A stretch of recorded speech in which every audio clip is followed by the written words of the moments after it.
This is a podcast from the archives of the BBC Reith Lectures. This lecture in the series Representation of the Intellectual, given by Edward Said, was originally broadcast in 1993. In my last lecture, I spoke about the way an intellectual can become a professional who's specialized in one bit of turf, accredited, careful, speaking not the general language of a wide audience, but rather the approved jargon of a group of insiders.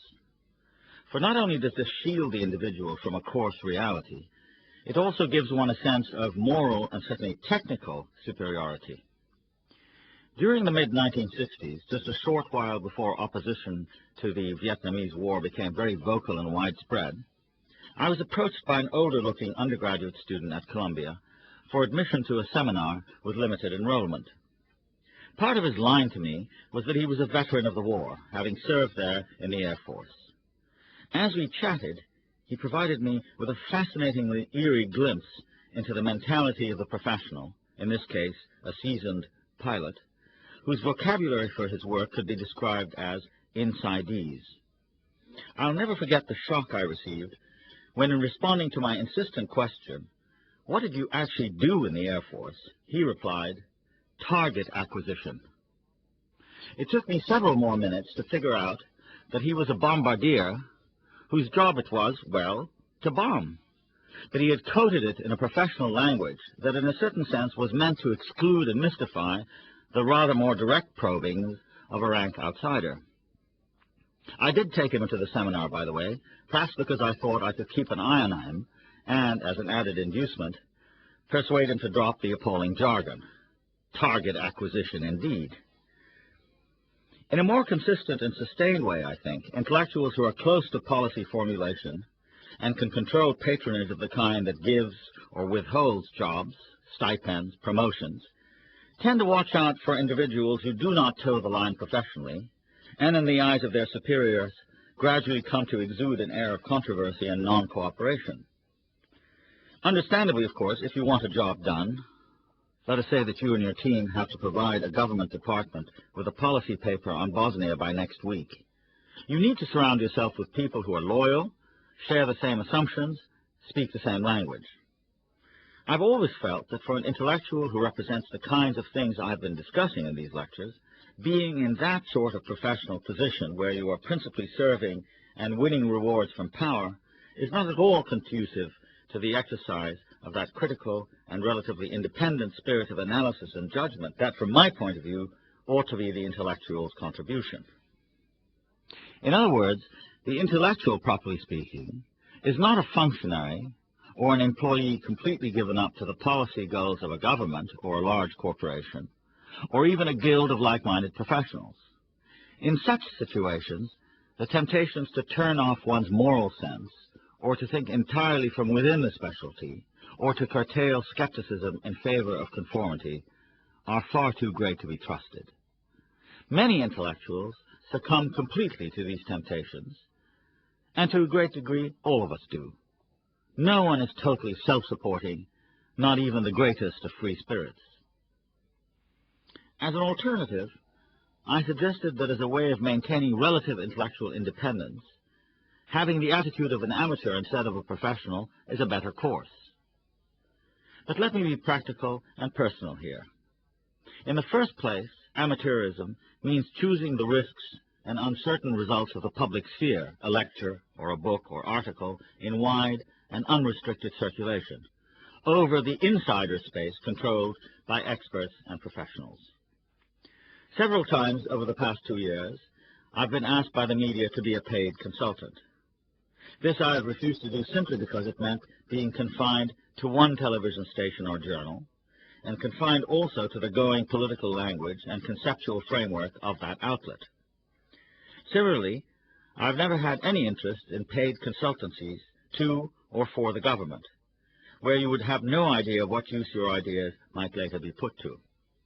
Secondly, delivering knowledge directly for a fee is very different if, on the one hand, a university asks you to give a public lecture, or if, on the other, you're asked to speak only to a small and closed circle of officials. That seems very obvious to me, so I've always welcomed university lectures and always turned down the others. And thirdly, to get more political, whenever I've been asked for help by a Palestinian group or by a South African university to visit and to speak against apartheid and for academic freedom, I have routinely accepted. In the end, one is moved by causes and ideas that one can actually choose to support because they conform to values and principles one believes in. I do not therefore consider myself bound by my professional training in literature, consequently ruling myself out for matters of public policy just because I am only certified to teach modern literature. I speak and write about broader matters because, as a rank amateur, I'm spurred on by commitments that go well beyond my narrow professional career. Of course, I make a conscious effort to acquire a new and wider audience for these views, which I never present inside a classroom. But what are these amateur forays into the public sphere all about really? Is the intellectual galvanized into intellectual action by primordial, local, instinctive loyalties to one's race or people or religion? Or is there some more universal and rational set of principles that can and perhaps do govern how one speaks and writes? In effect, I'm asking the basic question for the intellectual. How does one speak the truth? What truth? For whom?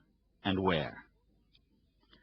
Unfortunately, we must begin to respond by saying that there is no system or method that is broad and certain enough to provide the intellectual with direct answers to these questions. In the secular world, our world, the historical and social world made by human effort, the intellectual has only secular means to work with. Revelation and inspiration, while perfectly feasible as modes for understanding in private life, are disastrous and even barbaric when put to use by theocratically minded men and women. Indeed, I would go so far as saying that the intellectual must be involved in a lifelong dispute with all the guardians of sacred vision or text, whose depredations are legion, and whose heavy hand brooks no disagreement and certainly no diversity. Uncompromising freedom of opinion and expression is the secular intellectual's main bastion. To abandon its defense or to tolerate tamperings with any of its foundations are, in effect, to betray the intellectual's calling. That is why the defense of Salman Rushdie's satanic verses has been so absolutely central an issue, both for its own sake and for the sake of every other infringement against journalists, novelists, essayists, poets, historians. And not just those in the Islamic world, but also in the Jewish and Christian worlds too. Freedom of expression cannot be sought invidiously in one territory, ignored in another. For with authorities who claim the secular right to defend, define, decree, there can be no debate, no matter where they are. Whereas for the intellectual, tough, searching debate is the core of activity, the very stage and setting of what intellectuals without revelation really do. But we are back to square one. What truth and principle should one defend, uphold, represent? This is no Pontius Pilate's question, a way of washing one's hands of a difficult case, but the necessary beginning of a survey of where today the intellectual stands and what a treacherous, uncharted minefield surrounds him or her. Take as a starting point the whole, by now extremely disputatious matter of objectivity or accuracy or facts. In 1988, the American historian Robert Novick published a massive volume whose title dramatized the quandary with exemplary efficiency. It was called That Noble Dream, and subtitled The Objectivity Question and the American Historical Profession.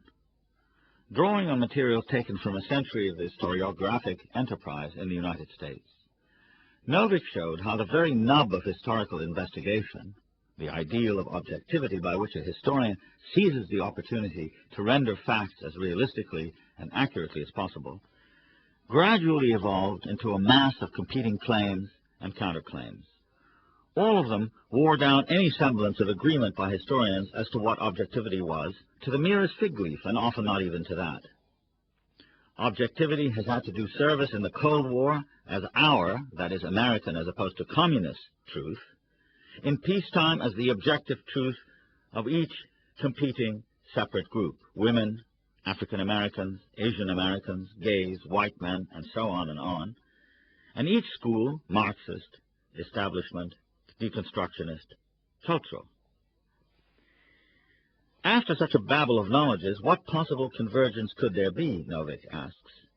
And he concludes mournfully that as a broad community of discourse, as a community of scholars united by common aims, common standards, and common purposes, the discipline of history had ceased to exist.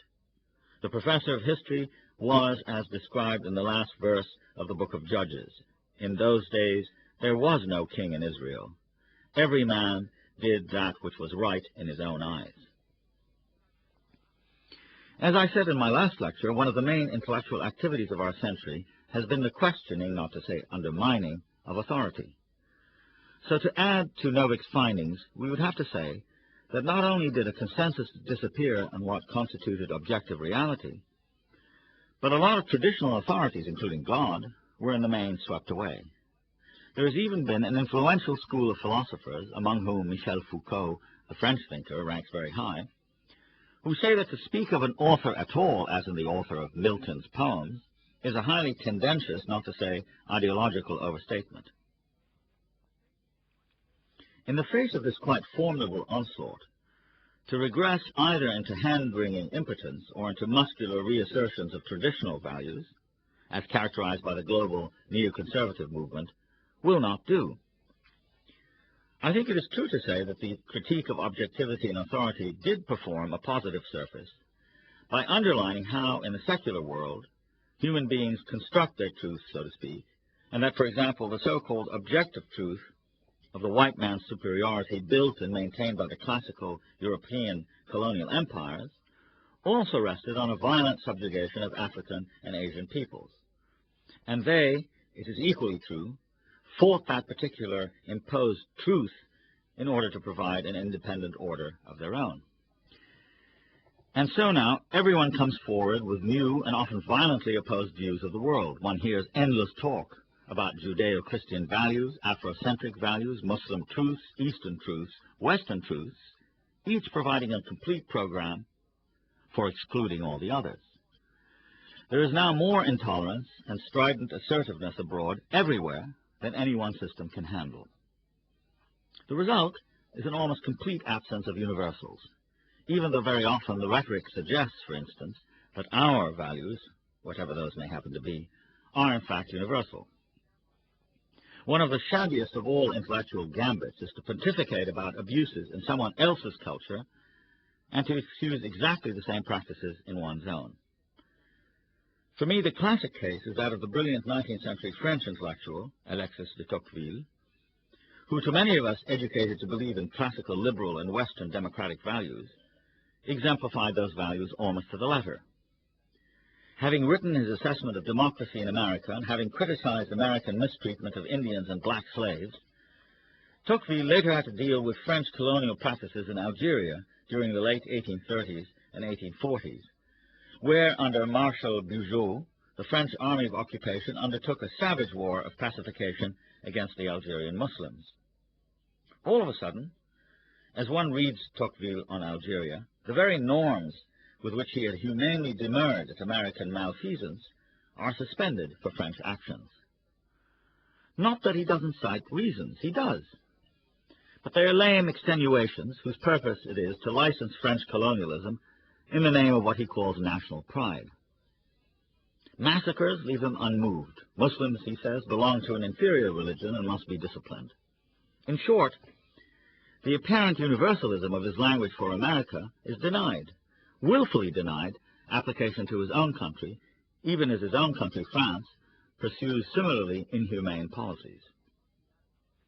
It must be added, however, that Tocqueville, and John Stuart Mill for that matter, whose commendable ideas about democratic freedoms in England, he said, did not apply to India, lived during a period when the ideas of a universal norm of international behavior meant, in effect, the right of European power and European representations of other people to hold sway.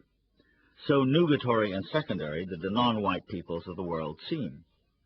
Besides, according to 19th century Westerners, there were no independent African or Asian peoples of consequence to challenge the draconian brutality of laws that were applied unilaterally by colonial armies to black or brown-skinned races. Their destiny was to be ruled.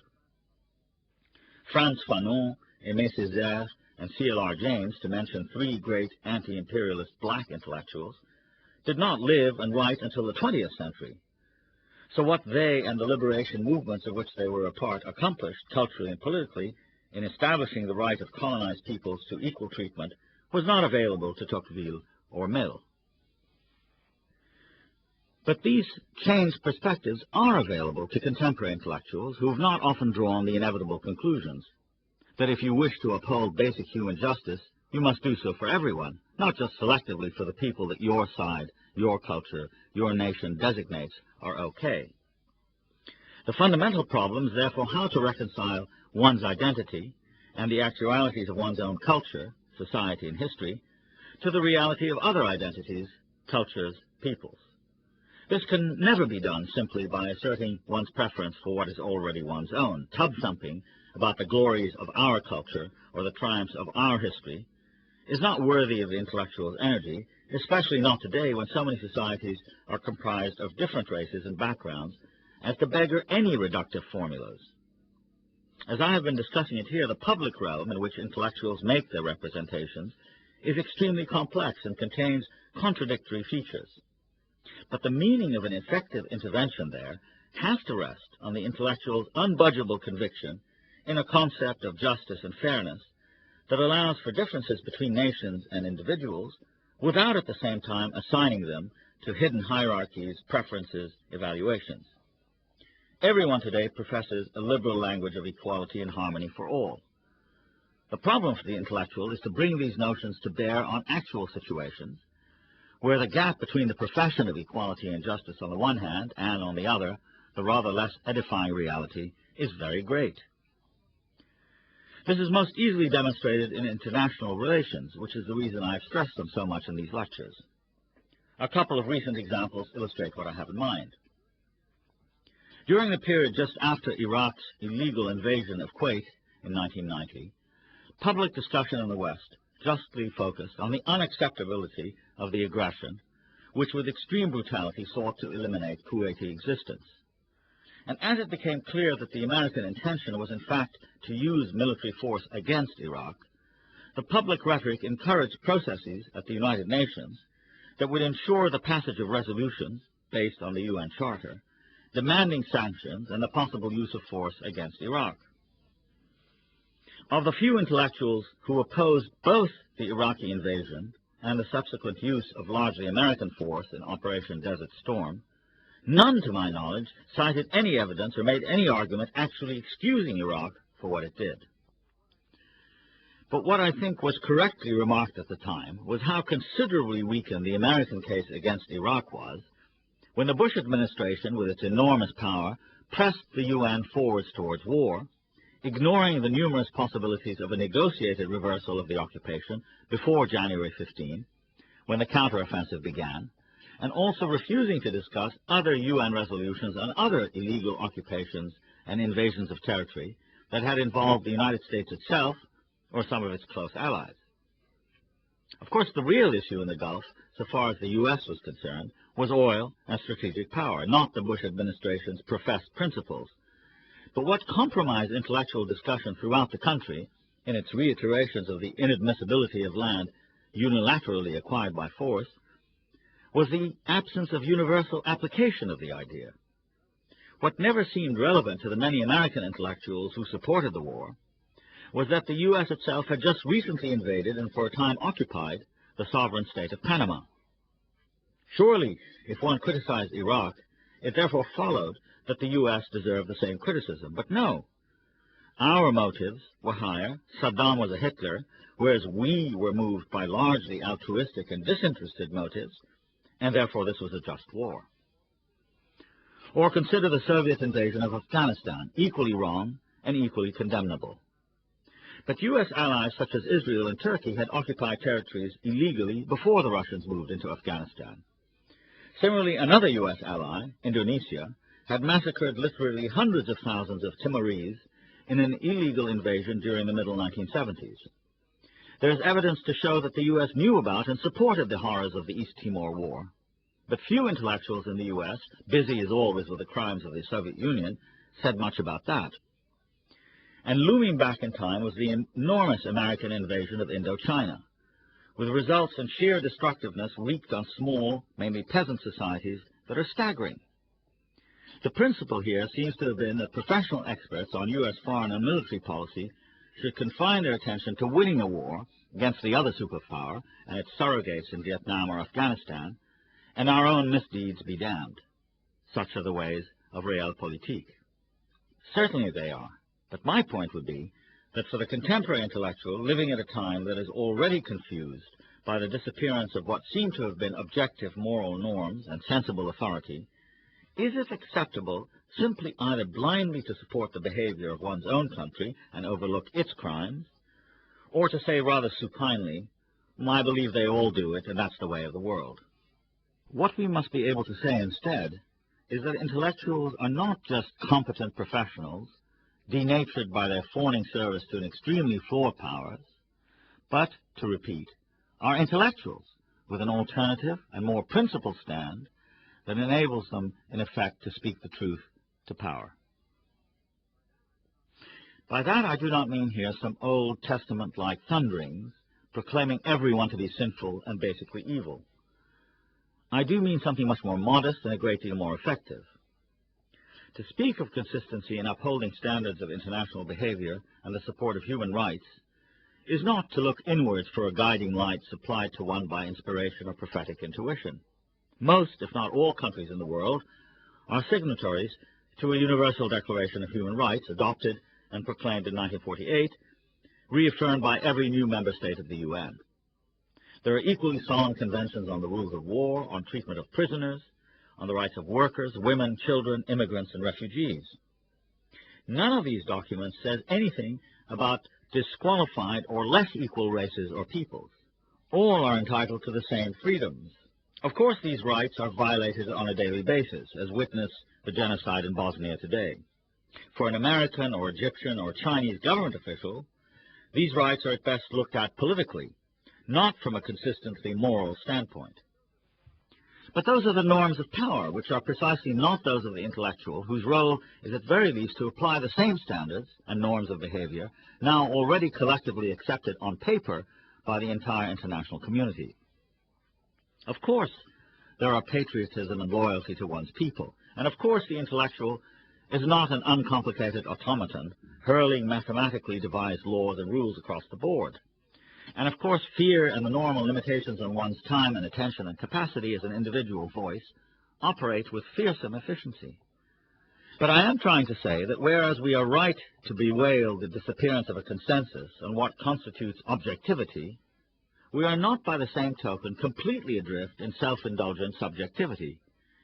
Taking refuge inside a profession or nationality, I've already said, is only taking refuge. It doesn't answer to the goads all of us receive just by reading the morning's news. No one can speak up all the time on all the issues, but I believe there is a special duty to address the constituted and authorized powers of one's own society, which are accountable to its citizenry, particularly when those powers are exercised in a manifestly disproportionate and immoral war, or in deliberate programs of discrimination, repression, and collective cruelty. As I said in my second lecture, all of us live inside national borders. We use national languages. We address, most of the time, our national communities. For an intellectual who lives in America, there's a further reality to be faced, namely that our country is, first of all, an extremely diverse immigrant society with fantastic resources and accomplishments, but also a redoubtable set of internal inequities and external interventions that cannot be turned away from. While I cannot speak for intellectuals elsewhere, surely something of the same sort obtains there as well, with the difference that in those cases the state in question is not a global power like the United States.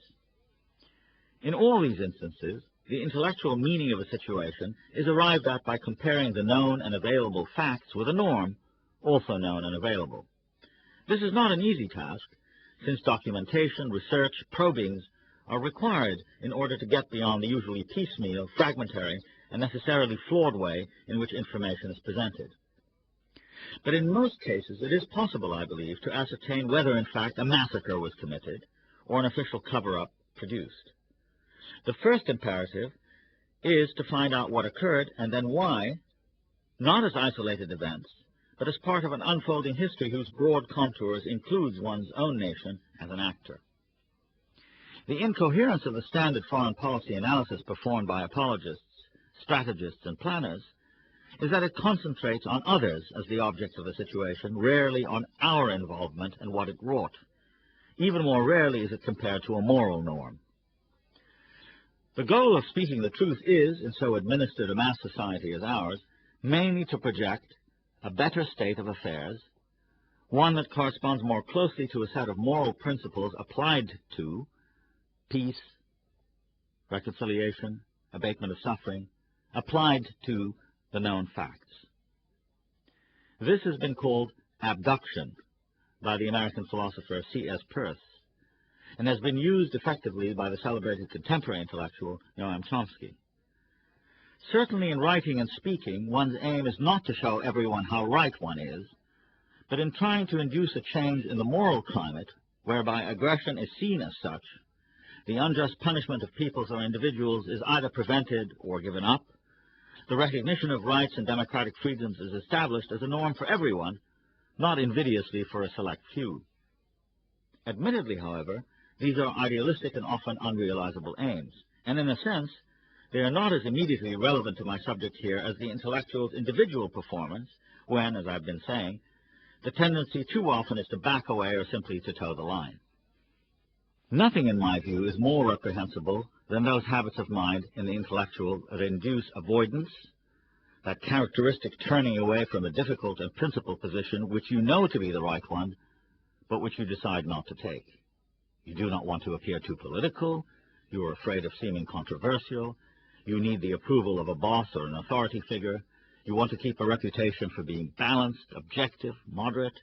Your hope is to be asked back, to consult, to be on a board or prestigious committee, and so to remain within the responsible mainstream.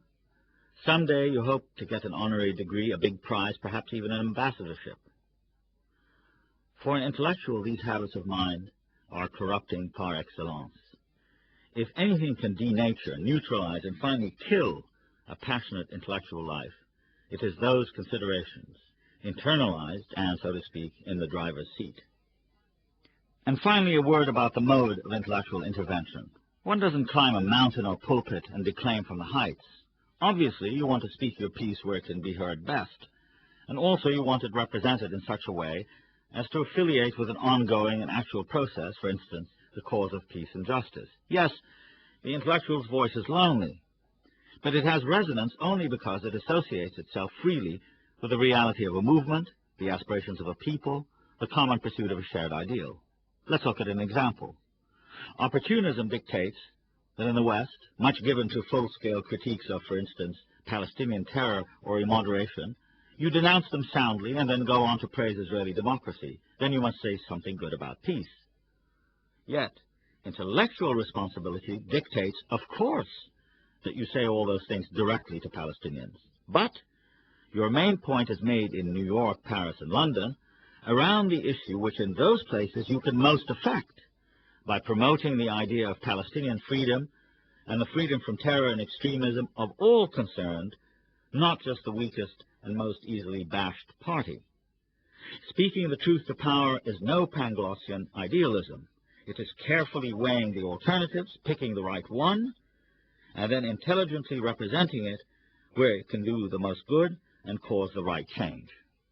You've been listening to a podcast from the archives of the BBC Reith Lectures. For more podcasts, please visit bbc.co.uk/Radio 4.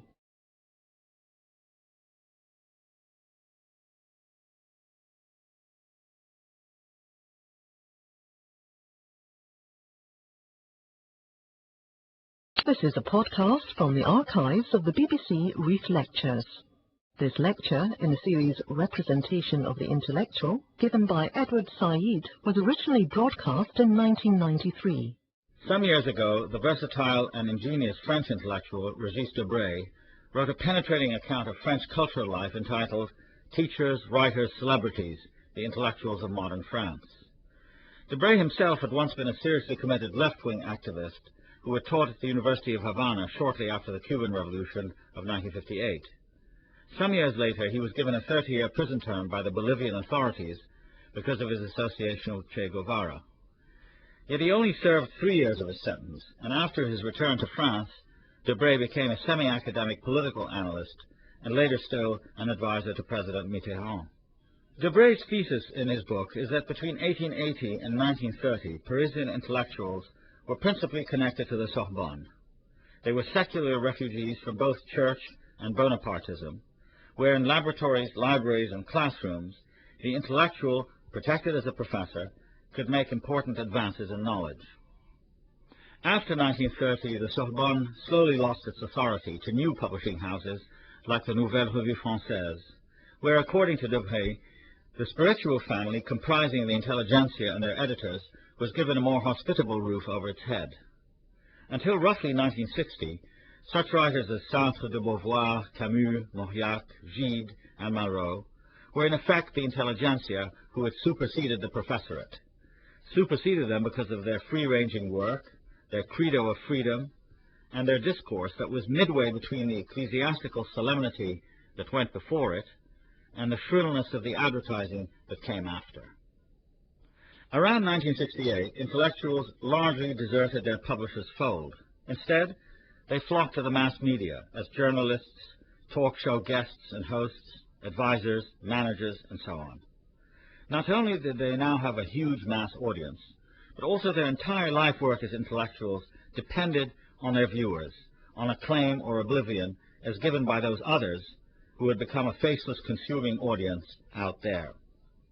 Debray says, by extending the reception area, the mass media have reduced the sources of intellectual legitimacy surrounding the professional intelligentsia, the classic source of legitimacy, with wider concentric circles that are less demanding and therefore more easily won over.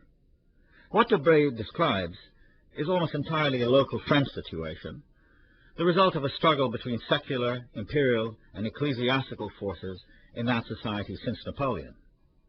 It is therefore most unlikely to duplicate the picture he provides for France in other societies.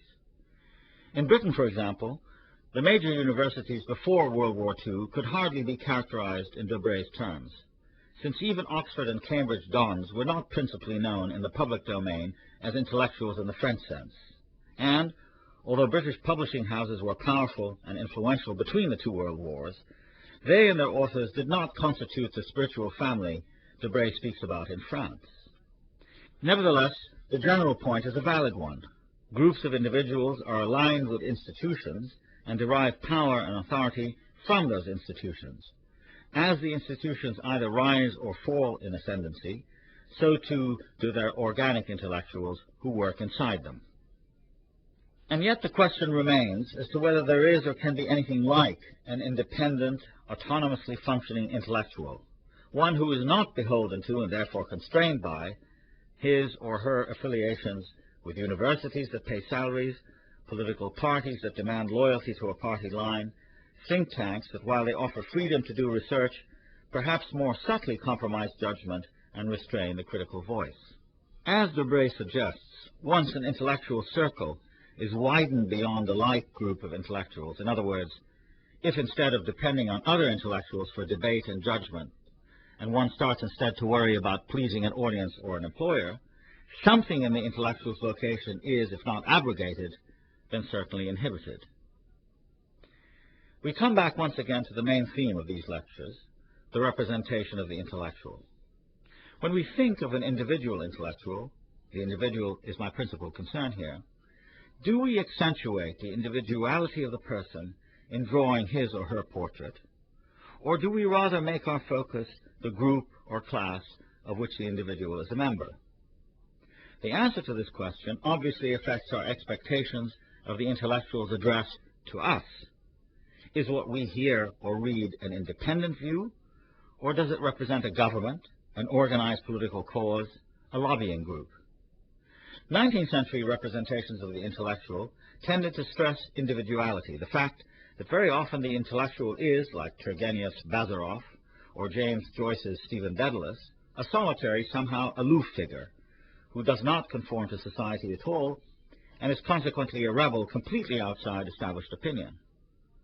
With the increased number of 20th century men and women who belong to a general group called intellectuals, or the intelligentsia, the managers, professors, journalists, computer or government experts, lobbyists, pundits, syndicated columnists, consultants who are paid for their opinions, one is impelled to wonder whether the individual intellectual as an independent voice can exist at all. This is a tremendously important question, I think, and it must be looked into with a combination of realism and idealism, certainly not cynicism. A cynic, Oscar Wilde says, is someone who knows the price of everything but the value of nothing. To accuse all intellectuals of being sellouts just because they earn their living working in a university or for a newspaper is a coarse and finally meaningless charge. Thus, it would be far too indiscriminately cynical to say that the world is so corrupt that everyone ultimately succumbs to mammon. On the other hand, it's scarcely less serious to hold up the individual intellectual as a perfect ideal, a sort of shining knight who is so pure and so noble as to deflect any suspicion of material interest. No one can pass such a test, not even Joyce's Dedalus, who is so pure and fiercely ideal as in the end to be incapacitated and, worse, silent. The fact is that the intellectual ought neither to be so uncontroversial and safe a figure as to be just a friendly technician, nor, going in the opposite direction, should the intellectual try to be a full-time Cassandra, as unpleasant in being right as she was, and as unheard as well. Every human being is held in by society, no matter how free and open the society, no matter how bohemian the individual. In any case, the intellectual is supposed to be heard from, and in practice ought to be stirring up debate and, if possible, controversy. But the alternatives are not total quiescence or total rebelliousness. During the waning days of the Reagan administration, a disaffected left-wing American intellectual called Russell Jacoby published a book that generated a great deal of discussion, much of it approving. It was called The Last Intellectuals, and argued the unimpeachable thesis that in the United States the non-academic intellectual had completely disappeared, leaving no one in that place except a whole bunch of timid and jargon-ridden university dons to whom no one in the society paid any attention. Jacoby's model for the intellectual of yore was comprised of a few names that lived mostly in Greenwich Village, the local equivalent of the Latin Quarter, earlier this century, and were known by the general name of the New York intellectuals. Most of them were Jewish, left-wing but anti-communist, and managed to live by their pens. Figures of the earlier generation included men and women like Edmund Wilson, Jane Jacobs, Lewis Mumford, Dwight MacDonald. Their later counterparts were Philip Roth, Alfred Kazin, Irving Howe, who died only a few weeks ago, Susan Sontag, Daniel Bell, William Barrett, Lionel Trilling. According to Jacoby, the likes of such people has been diminished by various post-war social and political forces. The flight to the suburbs, Jacoby's point being that the intellectual is an urban creature, the irresponsibilities of the Beat generation who pioneered the idea of dropping out and fleeing from their appointed station in life, the expansion of the university, and a drift to the campus of the former American left. The result is that today's intellectual is most likely to be a closeted literature professor with a secure income and no interest in dealing with the world outside the classroom. Such individuals, Jacoby alleges, write an esoteric and barbaric prose that is meant mainly for academic advancement and not for social change. Meanwhile, the ascendancy of what has been called the neoconservative movement, intellectuals who had become prominent during the Reagan period, but who were in many cases former left-wing independent intellectuals like Irving Kristol and Sidney Hook, brought with it a whole host of new journals advancing an openly reactionary, or at least conservative, social agenda. Jacoby mentions the extreme right-wing quarterly, The New Criterion, in particular. These new forces, says Jacoby, were and still are much more assiduous at courting young writers, potential intellectual leaders who could take over from the older ranks. Whereas the New York Review of Books, one of the most prestigious liberal journals in America, had once pioneered daring ideas as expressed by new and radical writers, it had now acquired a deplorable record, resembling in its aging Anglophilia Oxford teas rather than New York delis. Jacobi keeps coming back to his idea of an intellectual whom he describes as an incorrigibly independent soul answering to no one. All that we have now, he says, is a missing generation, which has been replaced by buttoned-up, impossible-to-understand classroom technicians, hired by committee, anxious to please various patrons and agencies, bristling with academic credentials and a social authority that does not promote debate, but establishes reputations and intimidates non-experts. This is a very gloomy picture, but is it an accurate one? Is what Jacobi says about the reason for the disappearance of intellectuals true, or can we offer, in fact, a more accurate diagnosis? In the first place, I think, it's wrong to be invidious about the university, or even about the United States. There was a brief period in France, shortly after the Second World War, when a handful of prominent independent intellectuals, like Sartre, Camus, Aron, de Beauvoir, seemed to represent the classic idea, not necessarily the reality, of intellectuals descended from their great, but alas often mythical, 19th century prototypes like Renan and Humboldt.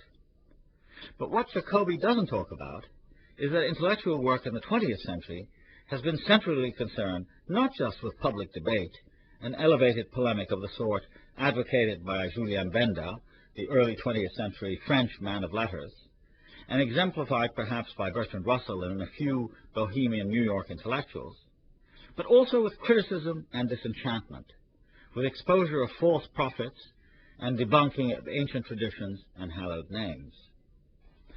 Besides, being an intellectual is not at all inconsistent with being an academic, or a pianist for that matter.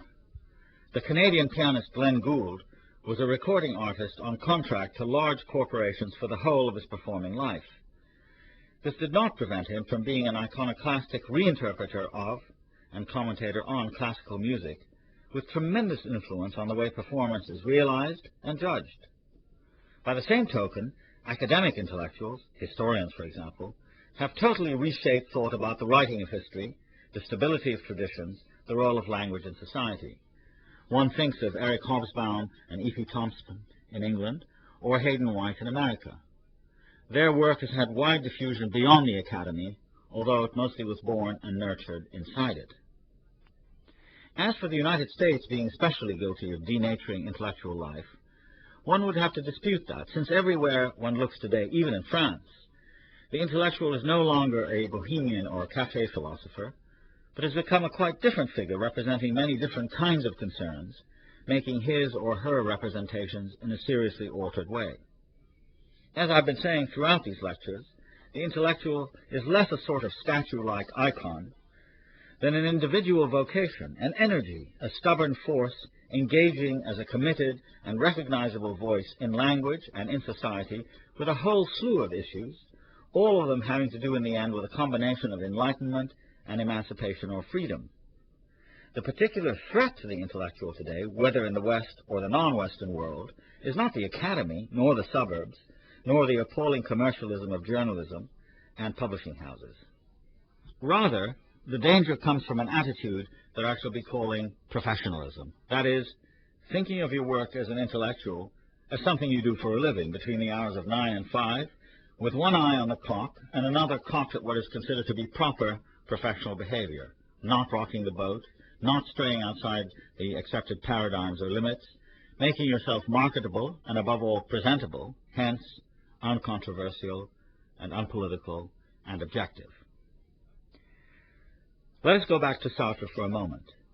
At the very time that he seems to be advocating the idea that man, no mention of woman, is free to choose his own destiny, he also says that the situation, one of Sartre's favorite words, may prevent the full exercise of such freedom. And yet, Sartre adds, it is wrong to say that milieu and situation unilaterally determine the writer or intellectual. Rather, there's a constant back and forth between them. In his credo as an intellectual, published in 1947, What is Literature?, Sartre uses the word writer rather than intellectual, but it is clear that he is speaking about the role of the intellectual in society, as in the following all-male passage. Whatever game he may want to play, the intellectual must play it on the basis of the representation which others have of him. He may want to modify the character that one attributes to the man of letters or intellectual in a given society. But in order to change it, he must first slip into it. Hence, the public intervenes with its customs, its vision of the world, and its conception of society and of literature within that society. It surrounds the writer, it hems him in, and its imperious or sly demands, its refusals and its flights, are the given facts on whose basis a work can be constructed. Sartre is not saying that the intellectual is a kind of withdrawn philosopher-king whom one ought to idealize and venerate as such. On the contrary, and this is something that contemporary lamenters over the disappearance of intellectuals tend to miss, the intellectual is constantly subject not only to the demands of his or her society, but also to quite substantial modifications in the status of intellectuals as members of a distinct group. In assuming that the intellectual ought to have sovereignty, or a kind of unrestricted authority over moral and mental life in a society, critics of the contemporary scene simply refuse to see how much energy has been poured into resisting, even attacking authority of late. This has resulted in radical changes in the intellectual's self-representation. Today's society still hems in and surrounds the writer, sometimes with prizes and rewards, often with denegrations or ridiculings of intellectual work altogether, still more often with saying that the true intellectual ought to be only an expert professional in his or her field. I don't recall Sartre ever saying that the intellectual should remain outside the university necessarily. He did say that the intellectual is never more an intellectual than when surrounded, cajoled, hemmed in, hectored by society to be one thing or another, because only then and on that basis can intellectual work be constructed. When he refused the Nobel Prize in 1964, he was acting precisely according to his principles. What are these pressures in the 1990s? And how do they fit what I've been calling professionalism? What I want to discuss are four pressures which I believe challenge the intellectual's ingenuity and will. None of them is unique to only one society. Despite their pervasiveness, each of them can be countered by what I shall call amateurism, the desire to be moved not by profit or reward, but by love for and unquenchable interest in the larger picture, in making connections across lines and barriers, in refusing to be tied down to a specialty, in caring for ideas and values despite the restrictions of a profession. Specialization is the first of these pressures. The higher one goes in the education system today, the more one is limited to a relatively narrow area of knowledge. Now, no one can have anything against competence as such, but when it involves losing sight of anything outside one's immediate field, say early Victorian love poetry, and the sacrifice of one's general culture to a set of authorities and canonical ideas, then competence of that sort is not worth the price paid for it. In the study of literature, for example, which is my particular interest, specialization has meant an increasing technical formalism and less of a historical sense of what real experiences actually went into the making of a work of literature.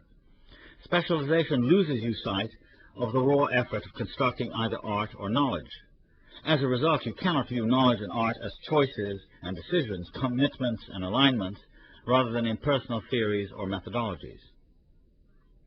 To be a specialist in literature too often also means shutting out history or music or politics.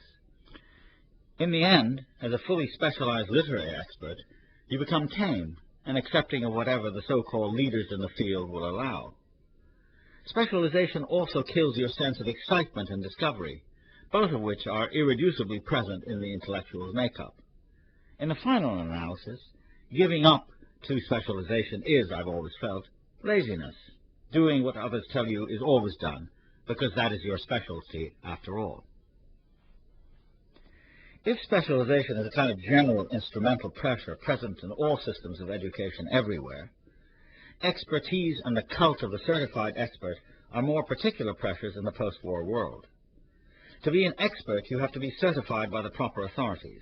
They instruct you in speaking the right language, citing the right authorities, holding down the right territory.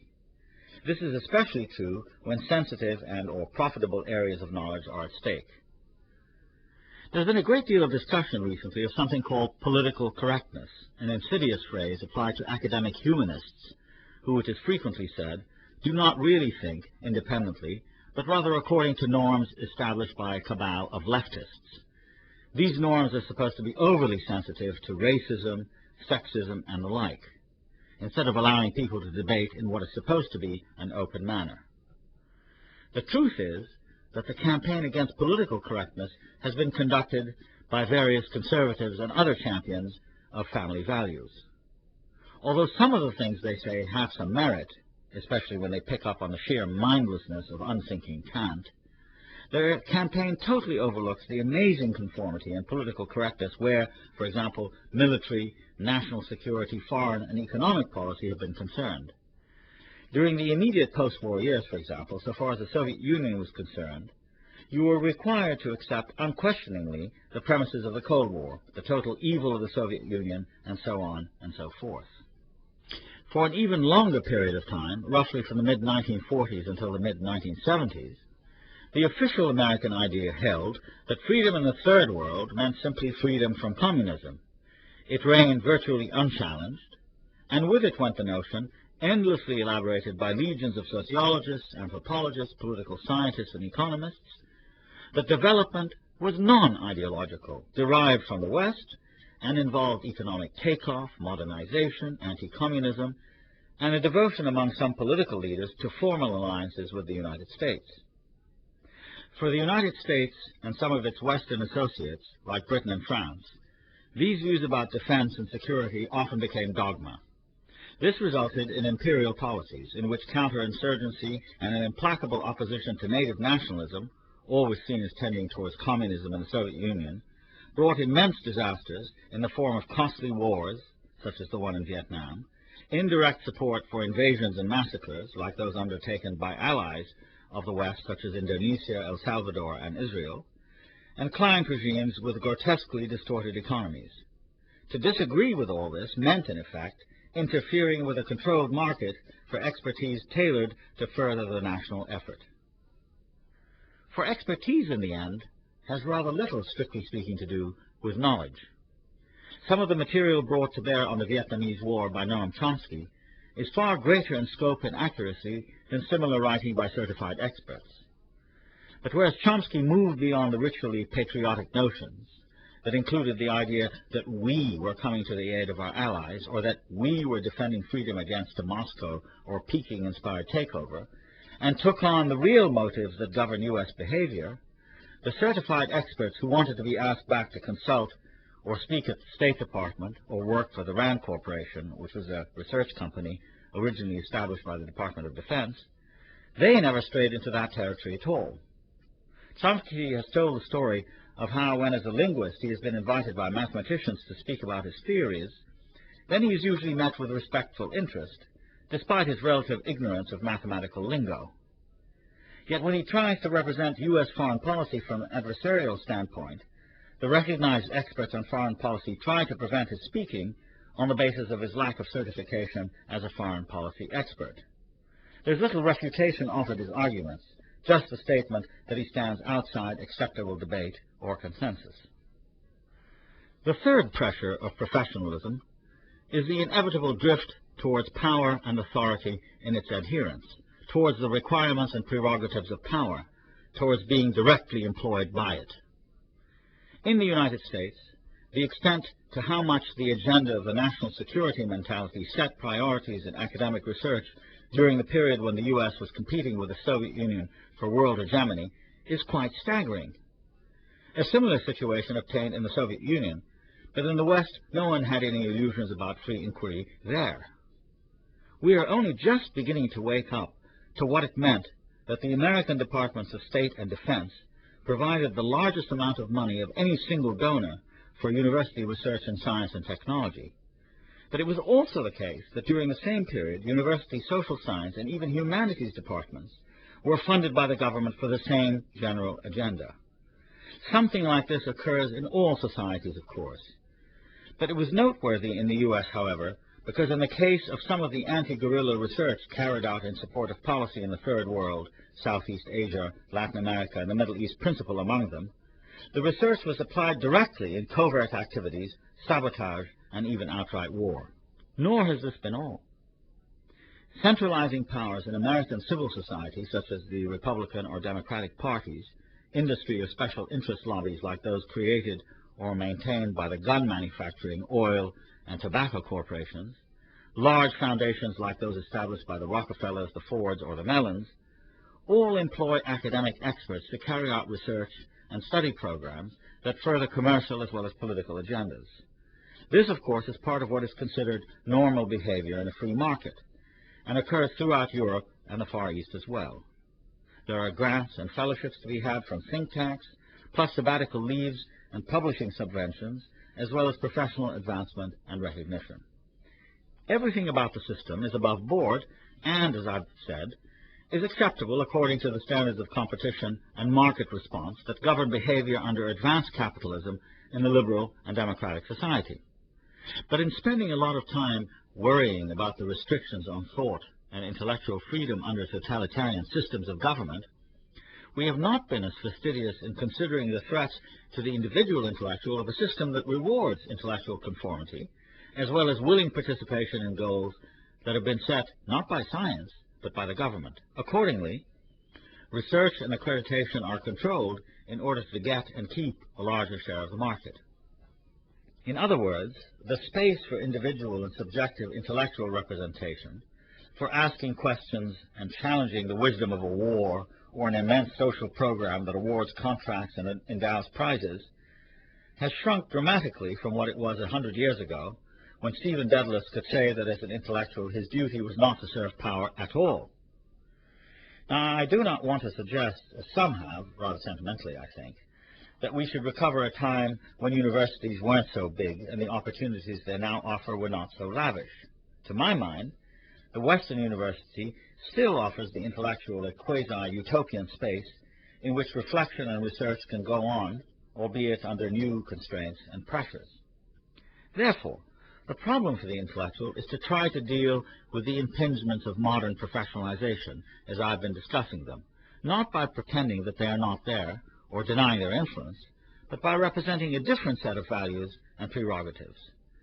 These I shall collect under the name of amateurism, literally, an activity that is fueled by care and affection rather than by profit and selfish, narrow specialization.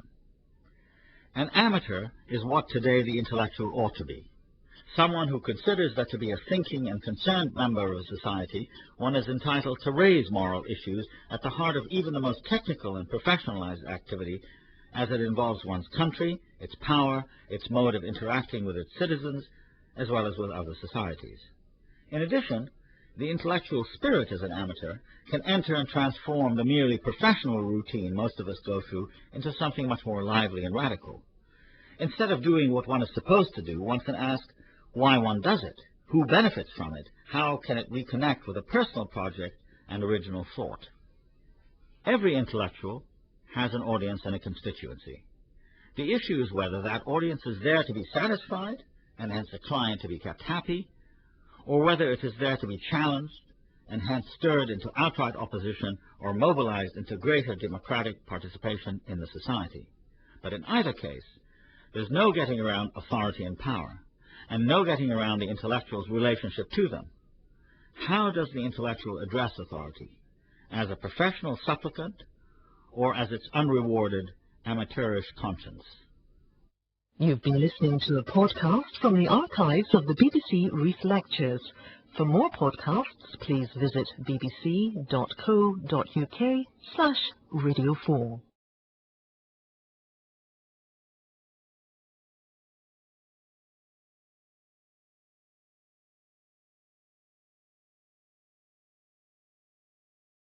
This is a podcast from the archives of the BBC Reef Lectures.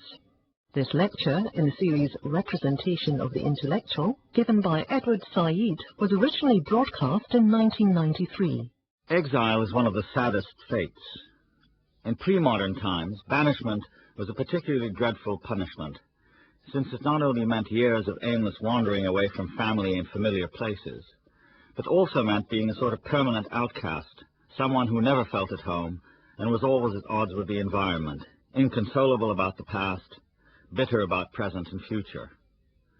There's often been an association between the idea of exile and the terrors of being a leper, a social and moral untouchable.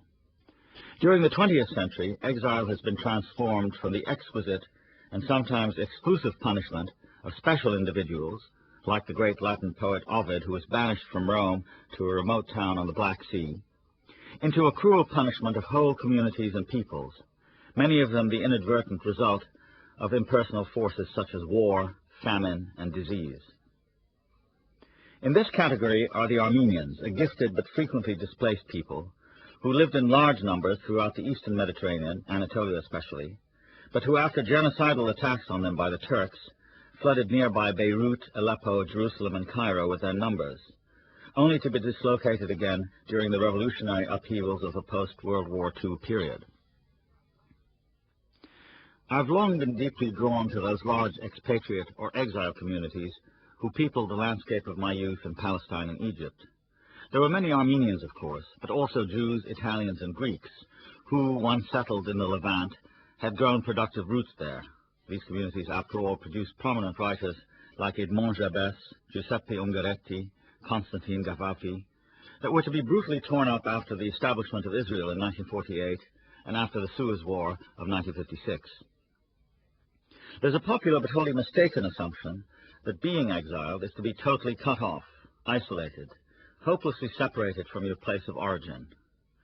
Would that surgically clean separation were true, because then at least you could have a consolation of knowing that what you've left behind is, in a sense, unthinkable and completely irrecoverable. The fact is that for most exiles, the difficulty consists not simply in being forced to live away from home, but rather, given today's world, living with the many reminders that you are in exile, that your home is not in fact so far away, and that the normal traffic of everyday contemporary life keeps you in constant but tantalizing and unfulfilled touch with the old place. The exile therefore exists in a median state, neither completely at one with the new setting, nor fully disencumbered of the old, beset with half involvements and half detachments, nostalgic and sentimental on one level, an adept mimic or a secret outcast on another. Being skilled at survival becomes the main imperative, with the dangers of getting too comfortable and secure constituting a threat that is constantly to be guarded against. Salim, the main character of V.S. Naipaul's novel A Bend in the River, is an affecting instance of the modern intellectual in exile.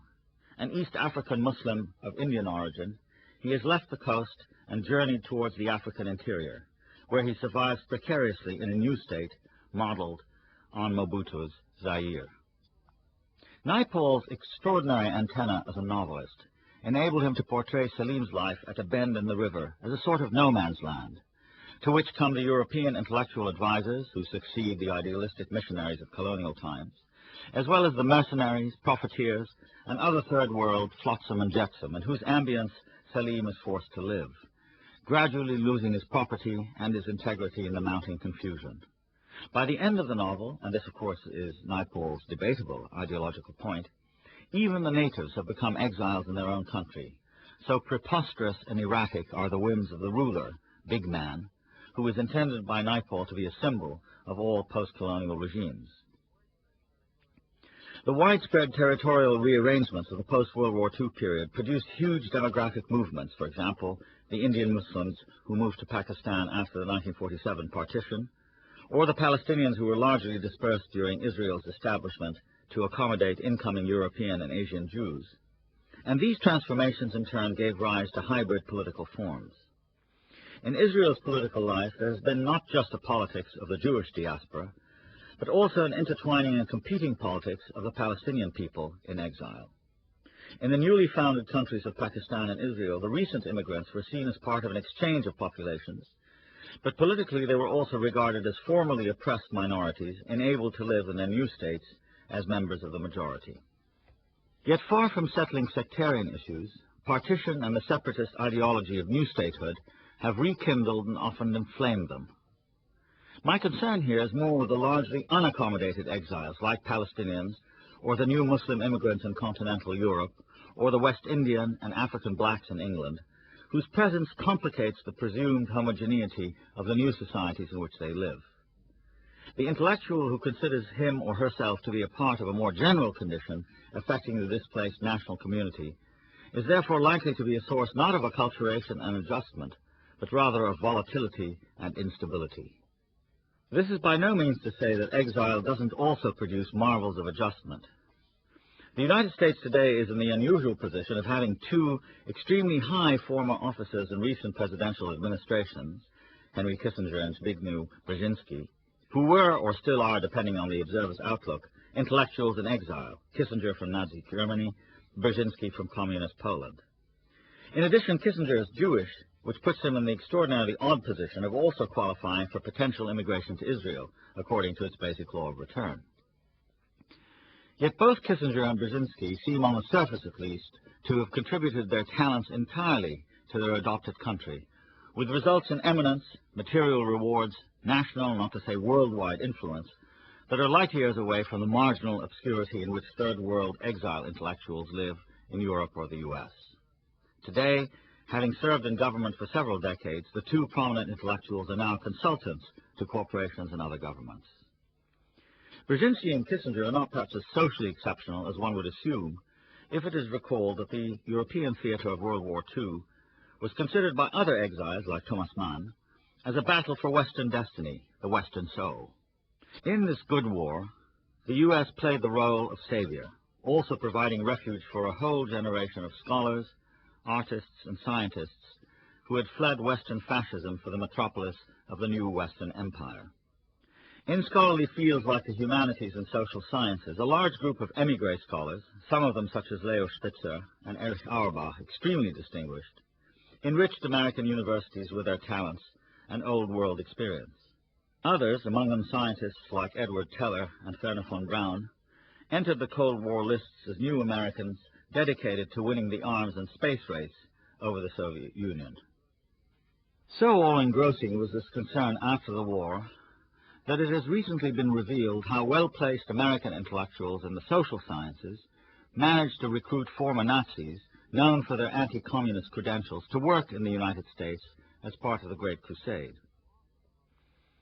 Along with a rather shady art of political trimming, a technique of not taking a clear position but surviving handsomely nonetheless, how an intellectual works out an accommodation with a new or emergingly dominant power is a topic I shall deal with in my next two lectures.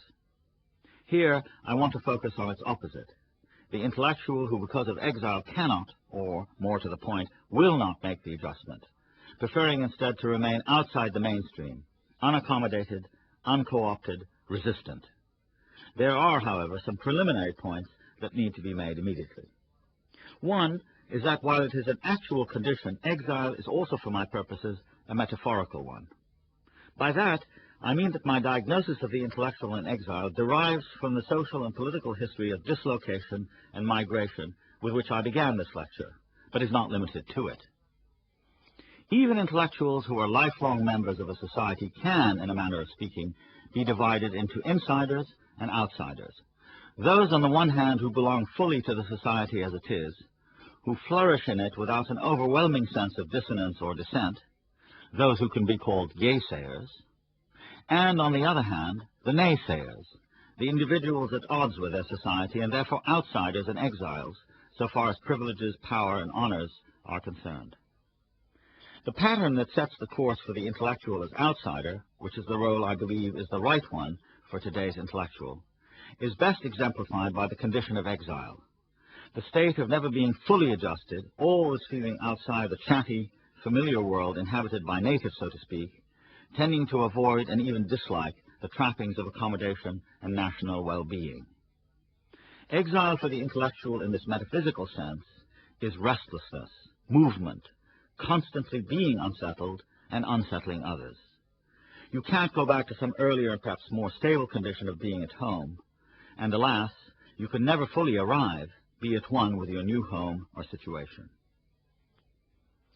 Secondly, and I find myself somewhat surprised by this observation even as I make it, the intellectual as exile tends to be happy with the idea of unhappiness, so that dissatisfaction bordering on dyspepsia, a kind of curmudgeonly disagreeableness, can become not only a style of thought, but also a new, if temporary, habitation. the intellectual as ranting societies, perhaps. A great historical prototype for what I have in mind is a powerful 18th century figure, Jonathan Swift, who never got over his fall from influence and prestige in England after the Tories left office in 1714, and spent the rest of his life as an exile in Ireland, an almost legendary figure of bitterness and anger, saeve indignatio, he said of himself in his own epitaph, furious at Ireland, and yet its defender against British tyranny, a man whose towering Irish works, Gulliver's Travels and the Drapier's Letters, show a mind flourishing, not to say benefiting, from such productive anguish. To some degree, the early V.S. Naipaul, the essayist and travel writer, resident off and on in England, yet always on the move, revisiting his Caribbean and Indian roots, sifting through the debris of colonialism and post-colonialism, remorselessly judging the illusions and cruelties of independent states and the new true believers, this was a figure of modern intellectual exile. Even more rigorous, more determinedly the exile than Naipaul, and for me, the dominating intellectual conscience of the middle 20th century, is Theodor Wiesengrund Adorno, a forbidding but endlessly fascinating man whose entire career skirted and fought the dangers of fascism, communism, and Western mass consumerism. Unlike Naipaul, who has wandered in and out of former homes in the Third World, Adorno was completely European, a man entirely made up of the highest of high cultures that included astonishing professional competence in philosophy, music, he was a student and admirer of Berg and Schoenberg, sociology, literature, history, and cultural analysis. Of partially Jewish background, he left his native Germany in the mid-1930s, shortly after the Nazi seizure of power. He went first to do philosophy at Oxford, which is where he wrote an extremely difficult book on Husserl. He seems to have been miserable there, surrounded as he was by ordinary language and positivist philosophers, he with his Spenglerian gloom and metaphysical dialectics in the best Hegelian manner. He returned to Germany for a while, but as a member of the University of Frankfurt Institute of Social Research, reluctantly decamped for the safety of the United States, where he lived for a time first in New York and then after 1941 in Southern California. Although Adorno returned to Frankfurt in 1949 to take up his old professorship there, his years in America stamped him with the marks of exile forever. He detested jazz and everything about popular culture. He had no affection for the landscape at all. He seems to have remained studiously Mandarin in his ways, and therefore, because he was brought up in a Marxist Hegelian philosophical tradition, everything about the worldwide influence of American films, industry, habits of daily life, fact-based learning, and pragmatism raised his hackles. Naturally, Adorno was very predisposed to being a metaphysical exile before he came to the United States. He was already extremely critical of what passed for bourgeois taste in Europe, and his standards of what, for instance, music ought to have been, were set by the extraordinarily difficult works of Schoenberg, works which Adorno averred were honorably destined to remain unheard and impossible to listen to. Paradoxical, ironic, mercilessly critical, Adorno was the quintessential intellectual, hating all systems, whether on our side or theirs, with equal distaste. For him, life was at its most false in the aggregate. The whole is always the untrue, he once said. And this, he continued, placed an even greater premium on subjectivity, on the individual's consciousness, on what could not be regimented in the totally administered society. But it was his American exile that produced Adorno's great masterpiece, the Minima Moralia, a set of 153 fragments published in 1953 and subtitled Reflections from Damaged Life. In the episodic and mystifyingly eccentric form of this book, which is neither sequential autobiography, nor thematic musing, nor even a systematic exposé of its author's worldview, we are reminded once again of the peculiarities of Bazarov's life, as represented in Turgenev's novel of Russian life in the mid-1860s, Fathers and Sons. The prototype of the modern nihilistic intellectual, Bazarov is the only character in the novel not given a narrative to place him. Thus, although Turgenev spends a lot of time situating the other characters, their parents, early years, university exploits, marriages, etc., Bazarov is a solitary figure who erupts onto the landscape, muddles everyone with his challenges and impetuousness, and then, very abruptly, dies. We deduce from this that by virtue of living a life according to different norms, the intellectual does not have a story, but only a sort of destabilizing effect. He sets off seismic shocks. He jolts people, but he can neither be explained away by his background nor by his friends. Turgenev himself actually says nothing of this at all. He lets it happen before our eyes, as if to say that the intellectual is not only a being set apart from parents and children, but that his modes of life, his procedures of engaging with it, are necessarily elusive and can only be represented realistically as a series of discontinuous performances. Adorno's Minima Moralia seems to follow the same logic, although after Auschwitz, Hiroshima, the onset of the Cold War, and the triumph of America, representing the intellectual honestly is a much more tortuous thing than doing what Turgenev had done for Bazarov 100 years earlier. The core of Adorno's representation of the intellectual as a permanent exile, dodging both the old and the new with equal dexterity, is a writing style that is mannered and worked over in the extreme. It is fragmentary, first of all, jerky, discontinuous. There's no plot or predetermined order to follow. It represents the intellectual's consciousness as unable to be at rest anywhere, constantly on guard against the blandishments of success, which, for the perversely inclined Adorno, means trying consciously not to be understood easily and immediately.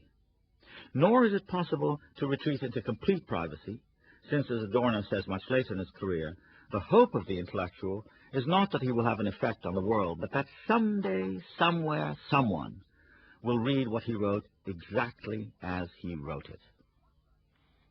One fragment, number 18 in the Minima Moralia, captures the significance of exile quite perfectly. Dwelling in the proper sense, says Adorno, is now impossible. The traditional residences we have grown up in have grown intolerable. Each trait of comfort in them is paid for with a betrayal of knowledge, each vestige of shelter with the musty pact of family interests. So much for the pre-war life of people who grew up before Nazism. Socialism and American consumerism are no better. There, Adorno says, people live, if not in slums, in bungalows that by tomorrow may be leaf huts, trailers, cars, camps, or the open air. Thus, Adorno states, the house is past, that is, over. The best mode of conduct in face of all this still seems an uncommitted, suspended one. It is part of morality not to be at home in one's home. Yet no sooner has he reached an apparent conclusion than Adorno reverses it. But the thesis of this paradox, he says, leads to destruction, a loveless disregard for things which necessarily turns against people too. And the antithesis, no sooner uttered, is an ideology for those wishing with a bad conscience to keep what they have. Wrong life cannot be lived rightly. In other words, there is no real escape, even for the exile who tries to remain suspended, since that state of in-betweenness can itself become a rigid ideological position, a sort of dwelling whose falseness is covered over in time, and to which one can all too easily become accustomed. Yet Adorno presses on. Suspicious probing is always salutary, especially where the intellectual's writing is concerned. For a man who no longer has a homeland, writing becomes a place to live, he says. Yet even so, and this is Adorno's final touch, there can be no slackening of rigor in self-analysis. The demand that one harden oneself against self-pity implies the technical necessity to counter any slackening of intellectual tension with the utmost alertness, and to eliminate anything that has begun to encrust the work of writing, or to drift along idly, which may at any earlier stage have served as gossip, to generate the warm atmosphere conducive to growth that is now left behind flat and stale. In the end, the writer is not allowed to live in his writing. This is typically gloomy and unyielding. Adorno, the intellectual in exile, heaping sarcasm on the idea that one's own work can provide some satisfaction, an alternative type of living that might be a slight respite from the anxiety and marginality of no dwelling at all. What Adorno doesn't speak about are indeed the pleasures of exile, those different arrangements of living and eccentric angles of vision that they can sometimes afford. So while you're neither winning prizes nor being welcomed into all those self-congratulating honor societies that routinely exclude embarrassing troublemakers who don't toe the party line, you are at the same time deriving some positive things from exile and marginality. One, of course, is the pleasure of being surprised, of never taking anything for granted, of learning to make do in circumstances of shaky instability that would confound or terrify most other people. An intellectual is fundamentally about knowledge and freedom.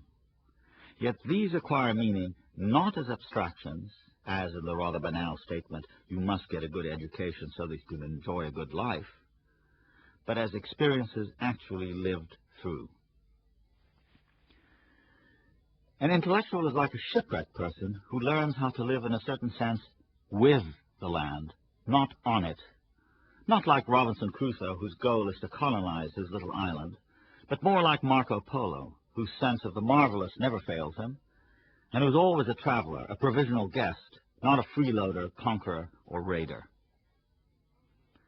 Because the exile sees things both in terms of what has been left behind and what is actual here and now, there's a double perspective that never sees things in isolation. Every scene or situation in the new country necessarily draws on its counterpart in the old country. Intellectually, this means that an idea or experience is always counterposed with another, therefore making them both appear in a sometimes new and unpredictable light. From that juxtaposition, one gets a better, perhaps even more universal idea of how to think, say, about a human rights issue in one situation by comparison with another. I felt that most of the alarmist and deeply flawed discussions of Islamic fundamentalism in the West have been intellectually invidious precisely because they have not been compared with Jewish or Christian fundamentalism, both equally prevalent and reprehensible in my own experience of the Middle East. What is usually thought of as a simple issue of judgment against an approved enemy, in double or exile perspective, impels a Western intellectual to see a much wider picture, with a requirement now taking a position as a secularist or not, on all theocratic tendencies, not just against the conventionally designated ones. A second advantage to what in effect is the exile standpoint for an intellectual is that you tend to see things not simply as they are, but as they have come to be that way. Look at situations as contingent, not as inevitable. Look at them as a result of a series of historical choices made by men and women, as facts of society made by human beings, and not as natural or God-given, therefore unchangeable, permanent, irreversible. The great prototype for this sort of intellectual position is provided by the 18th century Italian philosopher Giambattista Vico, who has long been a hero of mine. Vico's great discovery, which derived in part from his loneliness as an obscure Neapolitan professor, scarcely able to survive, at odds with the church and his immediate surroundings, is that the proper way to understand social reality is to understand it as a process generated from its point of origin, which one could always locate in extremely humble circumstances. This, he said in his great work, The New Science, meant seeing things as having evolved from definite beginnings, as the adult human being derives from the babbling child. Vico argues that this is the only point of view to take about the secular world, which he repeats over and over again as historical, with its own laws and processes, not divinely ordained. This entails respect, but not reverence for human society. You look at the grandest of powers in terms of where it came from and where it might be headed.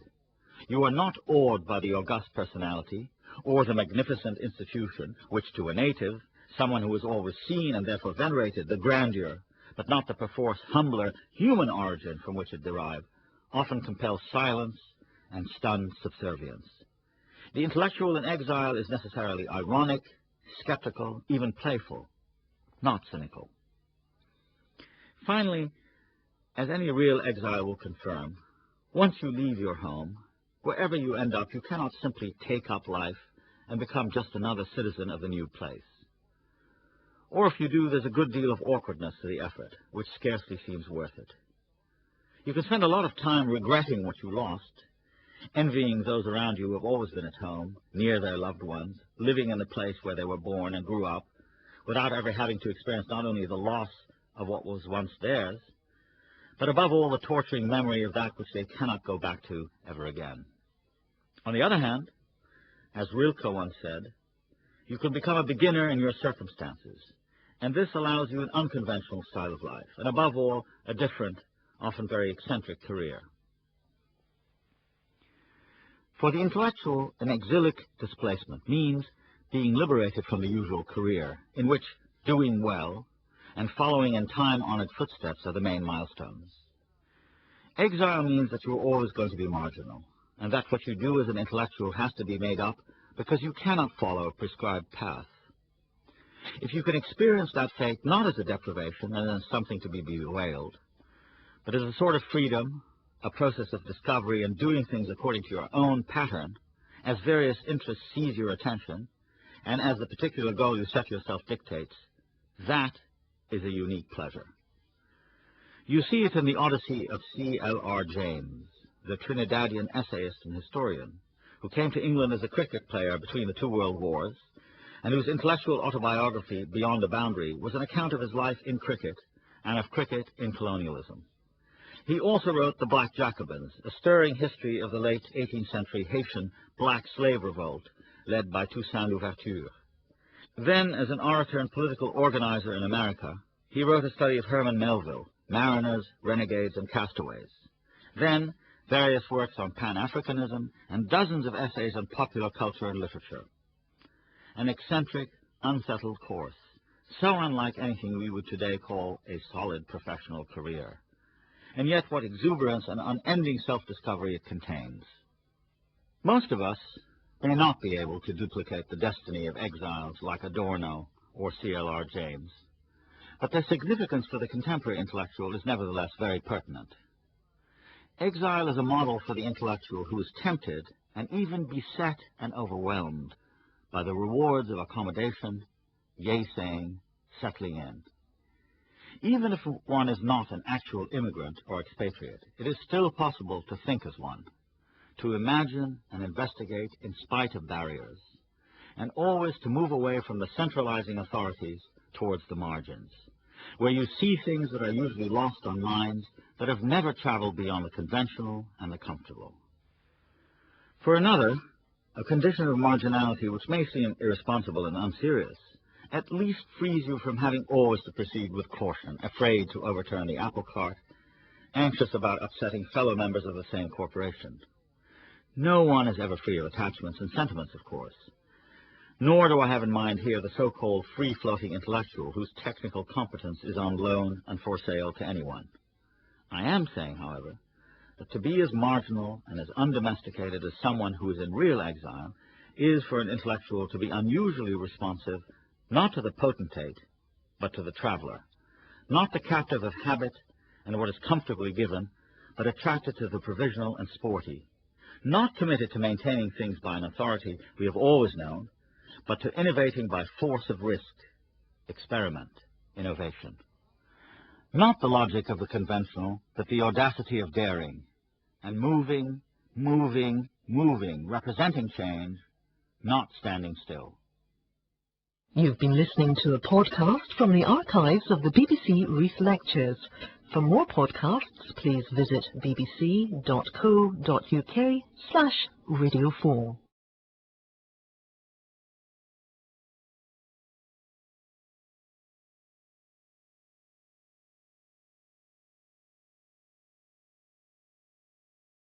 This is a podcast from the archives of the BBC Reith Lectures.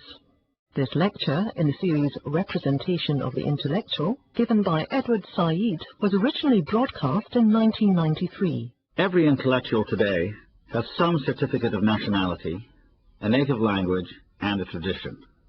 But, reading Julien Benda's well-known book, The Betrayal of the Intellectuals, one gets the impression that intellectuals exist in a sort of universal space, bound neither by national boundaries nor by ethnic identity. The book appeared in 1927, at a time when it clearly seemed to Benda that being interested in intellectuals meant being concerned only with Europeans, Jesus being the one non-European he talks about approvingly. Things have changed a great deal since then. In the first place, Europe and the West are no longer the unchallenged standard setters for the rest of the world. The dismantling of the great colonial empires after World War II diminished Europe's capacity for intellectually and politically irradiating what used to be called the dark places of the earth. With the advent of the Cold War, the emergence of the Third World, and the universal emancipation implied, if not enacted, by the presence of the United Nations, non-European nations and traditions now seemed worthy of serious attention. In the second place, the incredible speeding up both of travel and communication has made for a new awareness of what have been called difference and otherness. To speak of intellectuals today is thus to speak specifically of national, religious, and even continental variations on the topic, each one of which seems to require separate consideration. The African intellectuals, for instance, or the Arab intellectuals, are each of them set in a very particular historical development with its own problems, triumphs, and peculiarities. To some extent, this narrowing focus and localization in the way we look at intellectuals is also due to the fantastic proliferation of specialized studies, which have quite justifiably tracked the expanding role of intellectuals in modern life. Yet despite all this difference and otherness, despite the inevitable erosion in the universal concept of what it means to be an intellectual, some general notions about the individual intellectual, which is my concern here, do seem to have more than strictly local application. The first of these that I want to discuss is nationality, and with it, that hothouse development out of nationality, nationalism. Every individual intellectual is born into a language, and for the most part spends the rest of his or her life in that language, which is the principal medium of intellectual activity. Languages, of course, are always national: Greek, French, Arabic, English, German, and so forth. Although one of the main points I'm making here is that the intellectual is obliged to use a national language, not only for obvious reasons of convenience and familiarity, but also because he or she hopes to impress on the language a particular sound, a special accent, and finally a perspective that is one's own. The particular problem of the intellectual, however, is that there already exists a language community in each society that is dominated by habits of expression, one of whose main functions is to keep things going smoothly, unchanged, unchallenged. George Orwell talks about this very persuasively in his essay, Politics and the English Language. Clichés, tired metaphors, lazy writing, he says, are instances of the decay of language. The result is that the mind is numbed and remains inactive, while language that has the effect of background music in a supermarket washes over consciousness, lulling the mind into passive acceptance of unexamined ideas and sentiments. Orwell's concern in that essay, which was written in 1946, was the gradual encroachment on English minds of political demagogues. Political language, he says, and with variations this is true of all political parties from conservatives to anarchists, is designed to make lies sound truthful and murder respectable, and to give an appearance of solidity to pure wind.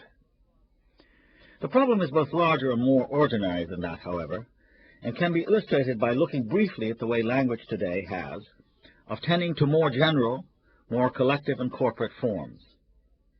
Take journalism as a case in point. In the United States, for instance, the bigger the scope and power of a newspaper, the more authoritative its sound, the more closely identified it is with a sense of a community larger than just a group of professional writers and readers. The difference between a tabloid and the New York Times is that the Times aspires, and is generally considered to be, the national newspaper of record, its editorials reflecting not only the opinions of a few men and women, but supposedly also the perceived truth of and for the entire nation. In contrast, a tabloid is designed to capture immediate attention through sensational articles and startling typography. Any article in the New York Times carries with it a sober authority, suggesting long research, careful meditation, considered judgment. Editorial we's and us's referred directly to the editors themselves, of course, but they also hoped to suggest a national corporate identity, as in we the people of the United States. Journalism only clarifies and fixes what is normally implied in the very existence of a national language like English, that is, a national community, a national identity, or self.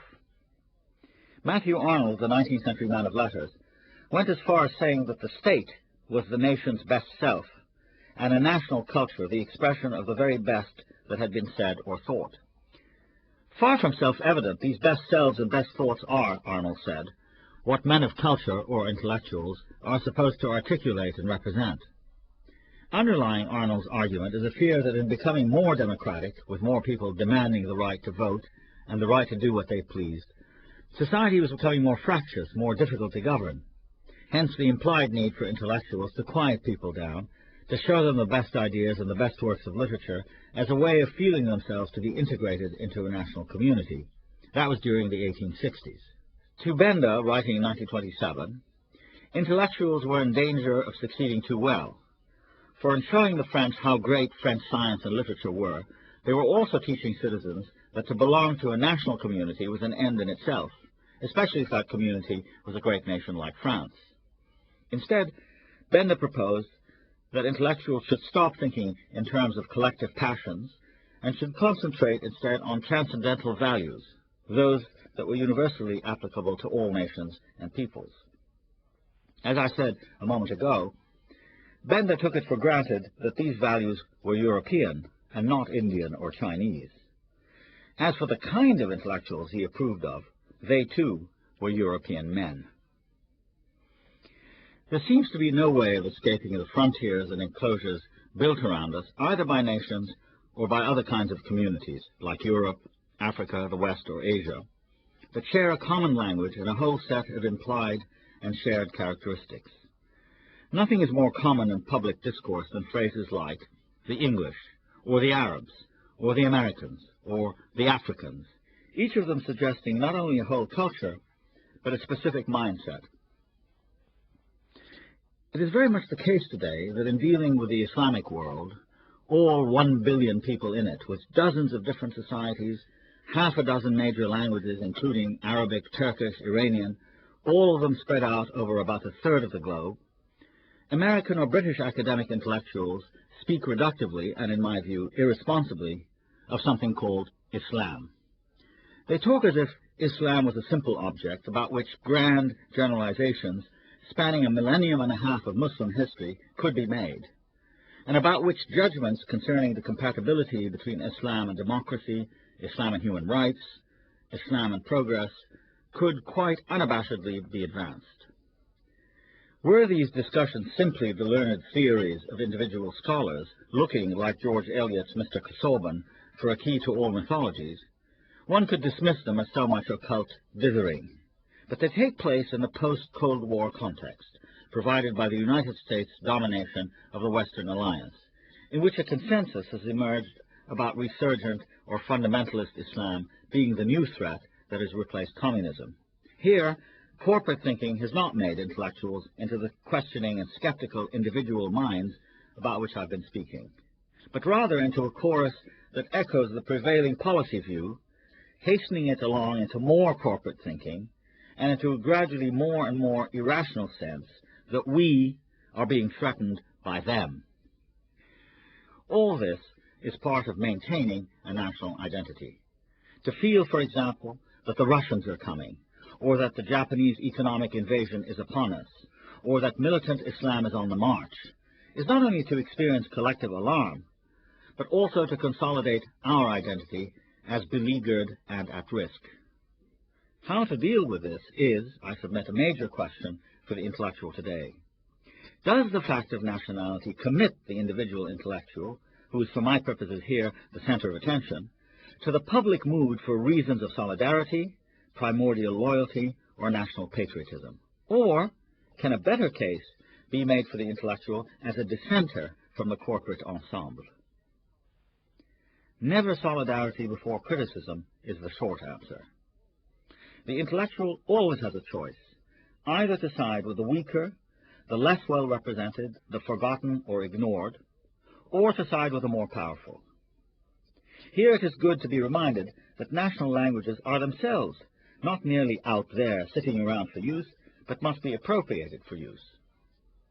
An American columnist writing during the Vietnam War, for example, using the words us and our, has appropriated neutral pronouns and affiliated them consciously either with that appalling invasion of a distant Southeast Asian nation or, a much more difficult alternative, with those lonely voices of dissent for whom the American war was both unwise and unjust.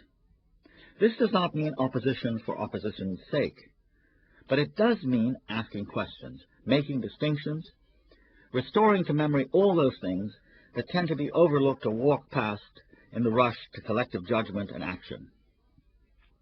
With regard to the consensus on group or national identity, it is the intellectual's task to show how the group is not a natural or God-given entity, but is a constructed, manufactured, even in some cases invented object, with a history of struggle and conquest behind it, that it is sometimes important to represent. One of the finest examples of this is to be found in Virginia Woolf's essay, A Room of One's Own, a crucial text for the modern feminist intellectual. Asked to give a lecture on women and fiction, Woolf at the outset decides that to do so beyond stating her conclusion, that a woman must have money and a room of her own if she's to write fiction, she must make of the proposition a rational argument, and this in turn commits her to a process she describes as follows.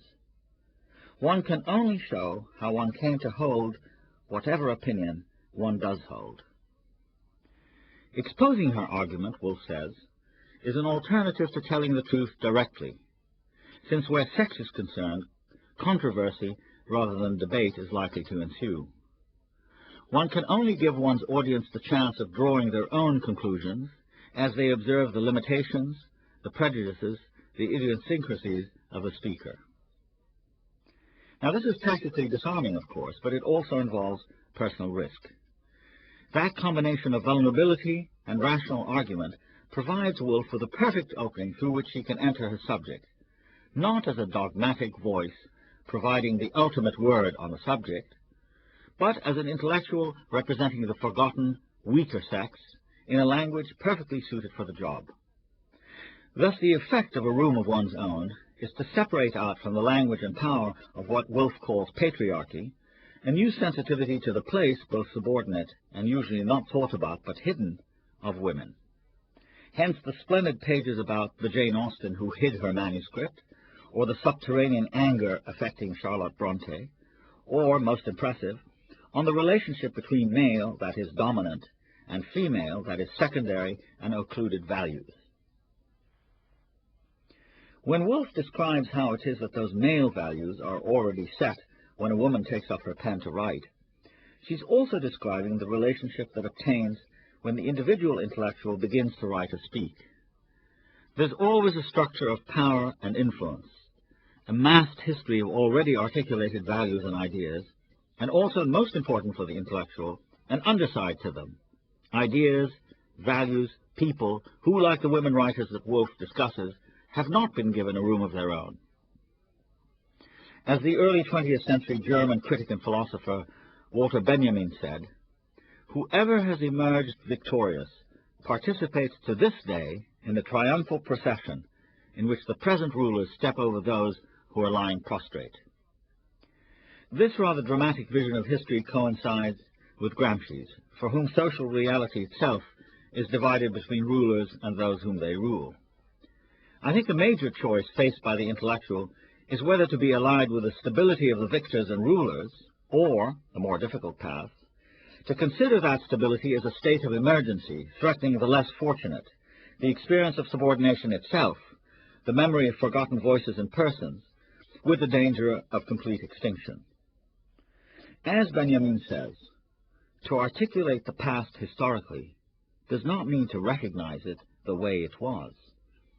It means to seize hold of a memory or a presence as it flashes up at a moment of danger.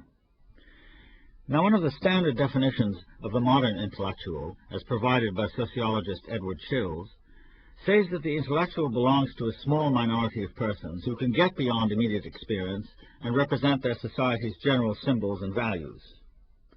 Schills later adds to this that intellectuals can stand at two extremes.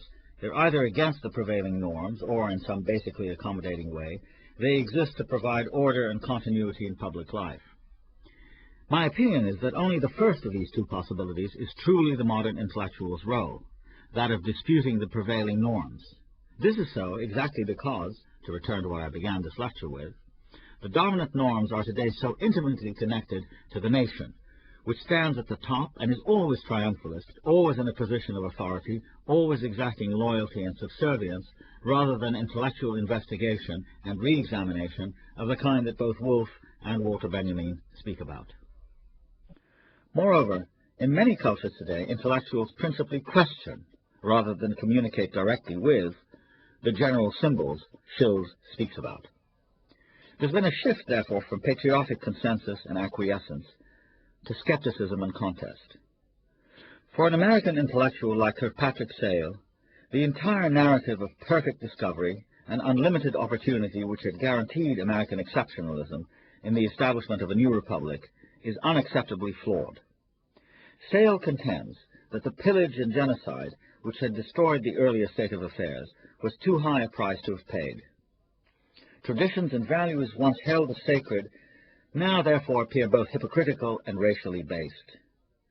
And on many university campuses in America, the debate about the canon of great books, for all its sometimes idiotic stridency or fatuous smugness, reveals a much more unstable intellectual attitude towards national symbols, hallowed traditions, and nobly unassailable ideas.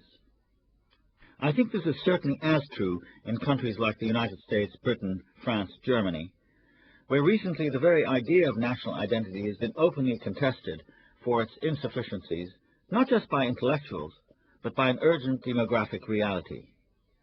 There are now immigrant communities in Europe from the former colonial territories to whom the ideas of France and Britain and Germany, as constituted during the period between 1800 and 1950, simply exclude them. In addition, newly invigorated feminist and gay movements in all these countries also contest the patriarchal and fundamentally masculine norms regulating society hitherto. In the United States, an expanding number of recently arrived immigrants, as well as a gradually more vocal and visible population of native people, have challenged the tradition that for 2 centuries has been derived from the New England Puritans and the Southern slave and plantation owners. These new voices are the forgotten Indians whose lands were expropriated and whose environment was either completely destroyed or totally transformed by the advancing republic, as well as those of women, African Americans, and sexual minorities. Responding to all this has been a resurgence of appeals to a tradition, to patriotism and basic or family values, as they've been called, all of them associated with a past that is no longer recoverable except by denying or somehow downgrading the lived experience of those who, in Aimé Césaire's great phrase, want a place at the rendezvous of victory. Even in a large number of countries of the Third World, a clamorous antagonism between the status quo powers of the national state and the disadvantaged populations locked inside, but unrepresented or suppressed by it, provides the intellectual with a real opportunity to resist the forward march of the victors. In the Arab Islamic world, for instance, a still more complicated situation obtains. Countries like Egypt and Tunisia, which have long been ruled since independence by secular nationalist parties that have now degenerated into coteries and cliques, are suddenly rent by Islamic groups whose mandate, they say with considerable justice, is granted them by the oppressed, the urban poor, the landless peasants of the countryside, all those with no hope except a restored or reconstructed Islamic past. Many people are willing to fight to the death for these ideas. But Islam is the majority religion after all, and simply to say that Islam is the way, leveling most dissent and difference, to say nothing of widely divergent interpretations of Islam, is not, I believe, the intellectual's role. Islam, after all, is a religion and culture, both of them composite and very far from monolithic. Yet insofar as it is the faith and identity of the vast majority of people, it is by no means incumbent on the intellectual simply to go in for choruses praising Islam, but rather to introduce into the din, first of all, an interpretation of Islam stressing its complex and heterodox nature, and second, asking of Islamic authorities to face the challenges of non-Islamic minorities, women's rights, of modernity itself, with humane attentiveness and honest reappraisals, not dogmatic or pseudo-populist chants. The nub of this for the intellectual in Islam is a revival of ijtihad, personal interpretation, and not a sheep-like abdication to politically ambitious ulama or charismatic demagogues. Always, however, the intellectual is beset and remorselessly challenged by the problem of loyalty. All of us, without exception, belong to some sort of national, religious, or ethnic community. No one, no matter the volume of protestations, is above the organic ties that bind the individual to family, community, and, of course, nationality. For an emergent and beset group, say the Bosnians or the Palestinians today, feeling that your people are threatened with political and sometimes actual physical extinction, commits you to its defense, to doing everything within your power to protect or to fight against the national enemies. This is defensive nationalism, of course, yet as Frantz Fanon analyzed the situation during the height of the Algerian War of Liberation against the French, going along with the approving chorus of Algerian nationalism as embodied in party and leadership is not enough. There's always the question of goal, which, even in the thick of battle, entails the analysis of choices. Are we fighting just to rid ourselves of colonialism, a necessary goal? Or are we thinking about what we will do when the last white policeman leaves? According to Fanon, the goal of the native intellectual cannot simply be to replace a white policeman with his native counterpart, but rather what he called, borrowing from Aimé Césaire, the invention of new souls. Even among the oppressed, there are also victors and losers. And the intellectual's loyalty must not be restricted only to joining the collective march. Great intellectuals like Tagore of India or José Martí of Cuba were exemplary in this regard, never abating their criticism because of nationalism, even though they remained nationalists themselves.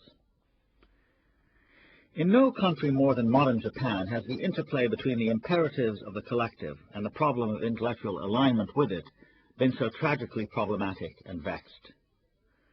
With the Meiji Restoration of 1868 that brought back the emperor, and the abolition of feudalism shortly thereafter, a deliberate course of building a new composite ideology was set upon, with results in fascist militarism and national perdition that culminated in the defeat of Imperial Japan in 1945. The Tennosei Ideologie, the emperor ideology, was the creation of intellectuals during the Meiji period. And while it was originally nurtured by a sense of national defensiveness, even inferiority, in 1915 it had become a fully fledged nationalism capable simultaneously of extreme militarism, veneration of the emperor, and a sort of nativism that subordinated the individual to the state. It also denigrated other races to such an extent as to permit the willful slaughter of Chinese in the 1930s, for example, in the name of Shido Menziku, the idea that the Japanese were the leading race. Thereafter, one of the most shameful episodes in the modern history of intellectuals took place during World War II, when, as the American historian John Dower has described it, Japanese and American intellectuals joined the battle of national and racial name-calling on an offensive and ultimately debasing scale. After the war, most Japanese intellectuals, according to the Japanese-American critic Masao Miyoshi, were convinced that the essence of their new mission was not just the dismantling of Tennosei or corporate ideology, but the construction of a liberal individualist subjectivity, Shutaisei, meant to compete with the West, but alas doomed, Miyoshi says, to the ultimate consumerist vacuity in which the act of buying alone serves as a confirmation and reassurance of individual beings. Miyoshi reminds us, however, that post-war intellectual attention given to the matter of subjectivity also included giving voice to questions of responsibility for the war, as in the works of the writer Mariama Masao, who spoke effectively of an intellectual community of penitents. In dark times, an intellectual is very often looked to by members of his or her nationality to represent, speak out for, and testify to the sufferings of that nationality. Prominent intellectuals always are, to use Oscar Wilde's description of himself, in symbolic relationship with their time. In the public consciousness, they represent achievement, fame, and reputation, which can be mobilized on behalf of an ongoing struggle or embattled community. Inversely, prominent intellectuals are very often made to bear the brunt of their community's opprobrium. This occurs either when factions within it associate the intellectual with the wrong side. This has been quite common in Ireland, for instance, but also in Western metropolitan centers during the Cold War years, when pro- and anti-communists traded blows, or when other groups mobilized for an attack. Certainly Wilde felt himself to be suffering the guilt of all avant-garde thinkers who had dared to challenge the norms of middle-class society. In our own time, a man like Elie Wiesel has come to symbolize the sufferings of the 6 million Jews who were exterminated in the Nazi Holocaust. To this terribly important task of representing the collective suffering of your own people, testifying to its travails, reasserting its enduring presence, reinforcing its memory, there must be added something else, which only an intellectual, I believe, has the obligation to fulfill. After all, many novelists, painters, and poets like Manzoni, Picasso, or Neruda have embodied the historical experience of their people in aesthetic works, which in turn become recognized as great masterpieces on their own of that experience. For the intellectual, the task, I believe, is explicitly to universalize the crisis, to give greater human scope to what a particular race or nation suffered, to associate that experience with the sufferings of others. It is inadequate only to affirm that a people was dispossessed, was oppressed or slaughtered, was denied its rights and its political existence, without at the same time doing what Fanon did during the Algerian War, affiliating those horrors with the similar afflictions of other people. This does not at all mean a loss in historical specificity, but rather it guards against the possibility that a lesson learned about oppression in one place will be forgotten or violated in another place or time. And just because you represent the sufferings that your people lived through, which you yourself might have lived through also, you are not relieved of the duty of revealing that your own people now may be visiting related crimes on their victims. The South African Boers, for instance, have seen themselves as the victims of British imperialism. But this meant that after surviving British aggression during the Boer War, the Boers, as a community represented by Daniel Francois Malan, were entitled to an assertion of their historical experience by setting up in the doctrines of the National Party what became apartheid. It is rarely easier and more popular for intellectuals than to fall into modes of vindication and self-righteousness that blind them to the evil done in the name of their own ethnic or national community. This is particularly true during periods of emergency and crisis, when rallying to the flag, for instance during the Falklands or Vietnamese wars, meant that debate on the justice of a war was construed as the equivalent of treason.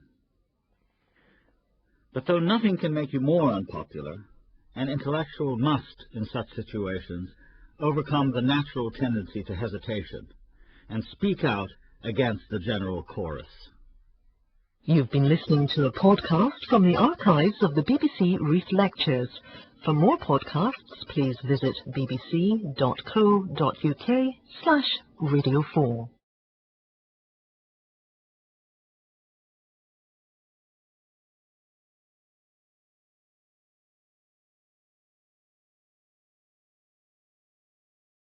This is a podcast from the archives of the BBC Reith Lectures. This lecture in the series Representation of the Intellectual, given by Edward Said, was originally broadcast in 1993. What I care about as an intellectual is what I say before an audience or to a constituency, and what my representations are about is not only how I articulate them, but what I represent, as someone whose main concern is to try to advance the cause of freedom and justice. I say or write these things because after much reflection, they are what I believe, and I also want to persuade others of this view. There's therefore this quite complicated mix between the private and the public worlds, my own history, values, writings, and positions, as they derive from my experiences on the one hand, and on the other hand, how these enter into the social world, where people debate issues, care about policies such as war, peace, human freedoms, and justice, and make decisions. There's no such thing as a private intellectual, since the moment you set down words and then publish them, you have entered the public world. Nor is there only a public intellectual, someone who exists just as a figurehead or spokesperson or symbol of a cause, movement, or position. There's always the personal inflection and the private sensibility, and those give meaning to what is being said or written. Least of all should an intellectual be there to make his or her audiences feel good. The whole point is to be embarrassing, contrary, even unpleasant. Are intellectuals a very large or an extremely small and highly selective group of people? Two of the most famous 20th century descriptions of intellectuals are fundamentally opposed on that point. Antonio Gramsci, the Italian Marxist, activist, journalist, and brilliant political philosopher who was imprisoned by Mussolini between 1926 and 1937, wrote in his prison notebooks that all men are intellectuals, one could say. But not all men have in society the function of intellectuals. Those who do have that function in society, Gramsci tries to show, can be divided into two types. Traditional intellectuals, such as teachers, priests, and administrators, who continue to do the same thing from generation to generation. And second, organic intellectuals, whom Gramsci saw as directly connected to classes or enterprises that used intellectuals to organize interests, gain more power, get more control. Today's advertising or public relations expert who devises techniques for winning a detergent or airline company a larger share of the market would be considered an organic intellectual, according to Gramsci. Such an expert in a democratic society tries to gain the consent of potential customers, win approval, marshal consumer or voter opinion. Gramsci believed that these organic intellectuals were actively involved in society. That is, they constantly struggle to change minds and expand markets. Unlike teachers and priests who seem more or less to remain in place, doing the same kind of work year in and year out, organic intellectuals are always on the move, on the make. At the other extreme, there's Julien Benda, an early 20th century French man of letters. His celebrated definition of intellectuals is that they are a tiny band of super-gifted and morally endowed philosopher kings who constitute the conscience of mankind. While it's true that Benda's treatise, La Trahison des Clercs, the betrayal of the intellectuals, has lived in posterity more as a blistering attack on intellectuals who abandon their calling and compromise their principles, rather than as a systematic analysis of intellectual life, Benda does in fact cite a small number of names and major characteristics of those whom he considers real intellectuals. Socrates and Jesus are frequently mentioned, as are more recent examples like Spinoza and Voltaire and Ernest Renan. Real intellectuals constitute a clerisy, Benda says, those whose activity is essentially not the pursuit of practical aims, all those who seek their joy in the practice of an art or a science or metaphysical speculation. In short, in the possession of non-material advantages, and hence in a certain manner say, "My kingdom is not of this world." Benda's examples, however, make it quite clear that he doesn't endorse the notion of totally disengaged, otherworldly, ivory-towered thinkers, intensely private and devoted to abstruse, perhaps even occult subjects. Real intellectuals are never more themselves when, moved by metaphysical passion and disinterested principles of justice and truth, they denounce corruption, defend the weak, defy imperfect or oppressive authority. The trouble with today's lot, according to Benda, is that they have conceded their moral authority to what, in a prescient phrase, he calls the organization of collective passions, such as sectarianism, mass sentiment, nationalist belligerence, class interests. Benda was writing in 1927, well before the age of the mass media, but he sensed how important it was for governments to have as their servants those intellectuals who could be called on not to lead, but to consolidate the government's policy, to spew out propaganda against official enemies, to devise euphemisms or, on a larger scale, whole systems of Orwellian newspeak in order to disguise the truth of what was occurring in the name of institutional expediency or national honor. For Benda, real intellectuals are supposed to risk being burned at the stake, ostracized, or crucified. They are symbolic personages marked by their unyielding distance from practical concerns. As such, therefore, they cannot be many in number, nor routinely developed. They have to be thoroughgoing individuals. They have to have a powerful personality, and, above all, they have to be in a state of almost permanent opposition to the status quo. For all these reasons, Benda's intellectuals are perforce a small, highly visible group of men, never women it seems, whose stentorian voices and indelicate imprecations are hurled at humankind from on high. Benda never suggests how it is that these men know the truth, or whether their blinding insights into eternal principles might, like those of Don Quixote, be little more than private fantasies. But there's no doubt in my mind, at least, that the image of a real intellectual, as generally conceived by Benda, remains an attractive and compelling one. Benda was spiritually shaped by the Dreyfus Affair and World War I, both of them rigorous tests for intellectuals who could either choose to speak up courageously against an act of anti-Semitic military injustice and nationalist fervor, or sheepishly go along with the herd, refusing to defend the unfairly condemned Jewish officer Alfred Dreyfus, chanting jingoist slogans in order to stir up war fever against everything German. After World War II, Benda republished his book, this time adding a series of attacks against intellectuals who collaborated with the Nazis, as well as against those who were uncritically enthusiastic about the communists.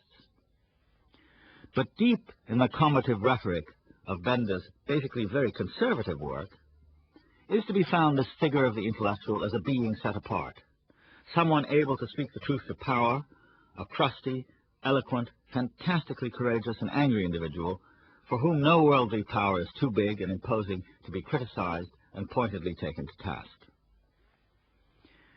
Gramsci's social analysis of the intellectual as a person who fulfills a particular set of functions in the society is much closer to the reality than anything Benda gives us, particularly in the late 20th century, when so many new professions, broadcasters, academics, computer analysts, sports and media lawyers, management consultants, policy experts, government advisors, authors of specialized market reports, and indeed the whole field of modern mass journalism itself, all these have vindicated Gramsci's vision. Today, everyone who works in any field connected either with the production or distribution of knowledge is an intellectual in Gramsci's sense. In most industrialized Western societies, the ratio between so-called knowledge industries and those having to do with actual physical production has increased deeply in favor of the knowledge industries. The American sociologist Alvin Gouldner said several years ago of intellectuals that they were the new class, and that intellectual managers had now pretty much replaced the old moneyed and propertied classes. Yet Gouldner also said that as part of their ascendancy, intellectuals were no longer people who addressed a wide public. Instead, they had become members of what he called a culture of critical discourse. Each intellectual, the book editor and the author, the military strategist and the international lawyer, speaks and deals in a language that had become specialized and usable by other members of the same field, specialized experts addressing other specialized experts in a lingua franca largely unintelligible to unspecialized people. And the proliferation of intellectuals has extended even into the very large number of fields in which intellectuals, possibly following on Gramsci's pioneering suggestions in the Prison Notebook, which almost for the first time saw intellectuals and not social classes as pivotal to the workings of modern society, intellectuals have become the object of study. Just put the word of and next to the word intellectuals, and almost immediately an entire library of studies about intellectuals that is quite daunting in its range and minutely focused in its detail rises before our eyes. There are thousands of different sociologies of intellectuals, as well as endless accounts of intellectuals and nationalism and power and tradition and revolution, and on and on. Each region of the world has produced its intellectuals, and each of those formations is debated and argued over with fiery passion. There has been no major revolution in modern history without intellectuals. Conversely, there's been no major counter-revolutionary movement without intellectuals. Intellectuals have been the fathers and mothers of movements, and of course, sons and daughters, even nephews and nieces. Thus, there is a danger that the figure or image of the intellectual might disappear in a mass of details, that the intellectual might become only another profession, perhaps, or another important class of people, perhaps only a social trend. What I shall be saying in these lectures takes for granted these late 20th century realities originally suggested by Gramsci. But I also want to insist that intellectuals are individuals with a specific public role in society that cannot be reduced simply to being a faceless professional, a competent member of a class just going about her or his business. The central fact for me is, I think, that the intellectual is an individual endowed with a faculty for representing, embodying, articulating a message, a view, an attitude, philosophy, or opinion to, as well as for, a public, in public. And this role has an edge to it, and cannot be played without a sense of being someone whose place it is publicly to raise embarrassing questions, to confront orthodoxy and dogma rather than to produce them, to be someone who cannot easily be co-opted by governments or corporations, and whose raison d'etre is to represent all those people and issues who are routinely forgotten or swept under the rug. The intellectual does so on the basis of universal principles, that all human beings are entitled to expect decent standards of behavior concerning freedom and justice from worldly powers or nations, and that deliberate or inadvertent violations of those standards need to be testified against courageously. So in the end, it is the intellectual as a representative figure that matters, someone who visibly represents a standpoint of some kind, and someone who makes articulate representations to his or her public despite all sorts of barriers. My argument is that intellectuals are individuals with a vocation for the art of representing, whether that is talking, writing, teaching, appearing on television. And that vocation is important to the extent that it is publicly recognizable and involves both commitment and risk, boldness and vulnerability. When one reads Jean-Paul Sartre or Bertrand Russell, what mattered was that visible presence, which is what made an impression, that was of Russell or Sartre, and not of some anonymous functionary or a careful bureaucrat.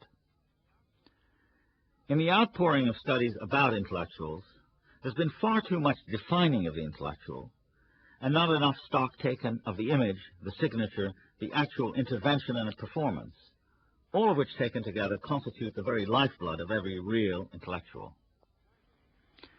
Isaiah Berlin has said of the 19th century Russian writer that partly under the influence of German Romanticism, audiences were made conscious that he was on a public stage, testifying. Something of that quality still adheres to the public role of the modern intellectual as I see it. That is why when we remember an intellectual like Sartre, we recall the personal mannerisms, the sense of an important personal stake, the sheer effort, risk, will to say things about colonialism or about commitment or about social conflict that infuriated his opponents and galvanized his friends. When we read about Sartre's involvement with Simone de Beauvoir, his dispute with Camus, his remarkable association with Jean Genet, we situate him, the word is Sartre, in his circumstances.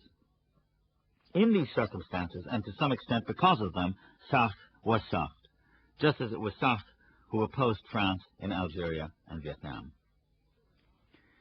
It is in modern public life seen as a novel or drama, and not as a business or as the raw material for a sociological monograph, that we can most readily see and understand how it is that intellectuals are representative, not just of some subterranean or large social movement, but of a quite peculiar, even abrasive style of life and social performance that is uniquely theirs. And where better to find that role first set forth than in certain unusual 19th and early 20th century novels, Turgenev's Fathers and Sons, Flaubert's Sentimental Education, Joyce's A Portrait of the Artist as a Young Man, in which the representation of social reality is profoundly influenced, even decisively changed, by the sudden appearance of a new actor, the modern young intellectual. Turgenev's portrait of provincial Russia in the 1860s is idyllic and uneventful. Young men of property inherit habits of life from their parents, they marry and have children, and life more or less moves on. This is the case until an anarchic and yet highly concentrated figure, Bazarov, erupts into their lives. First thing we notice about Bazarov is that he has severed his ties with his own parents and seems less a son than a sort of self-produced character, challenging routine, assailing mediocrity and cliches, asserting new scientific and unsentimental values that appear to be rational and progressive. Turgenev said that he refused to dip Bazarov in syrup. He was meant to be coarse, heartless, ruthlessly dry and brusque. Bazarov makes fun of the Kirsanov family. When the middle-aged father plays Schubert, Bazarov laughs loudly at him. Bazarov propounds the idea of German materialist science. Nature for him is not a temple, it is a workshop. When he falls in love with Anna, she's attracted to him, but also terrified. To her, his untrammeled, often anarchical intellectual energy suggests chaos. Being with him, she says at one point, is like teetering at the edge of an abyss. He appears, he challenges, and just as abruptly he dies, infected by a sick peasant whom he had been treating. What we remember of Bazarov is the sheer, unremitting force of his questing and deeply confrontational intellect. And although Turgenev claimed actually to have believed he was his most sympathetic character, even he was mystified and to some extent stopped by Bazarov's heedless intellectual force, as well as by his readers' quite bewilderingly turbulent reactions. In the end, fathers and sons cannot accommodate Bazarov to the narrative, whereas his friends, the Kirsanov family, and even his pathetic old parents, go on with their lives. His peremptoriness and defiance as an intellectual lift him out of the story, unaccommodated to it and somehow not fit for domestication. This is even more explicitly the case with Joyce's young Stephen Dedalus, whose entire early career is a seesaw between the blandishments of institutions like the church, the profession of teaching, Irish nationalism, and his slowly emerging and stubborn selfhood as an intellectual whose motto is the Luciferian non serviam, I will not serve. Seamus Deane makes an excellent observation about Joyce's portrait of the artist. It is, he says, the first novel in the English language in which a passion for thinking is fully presented.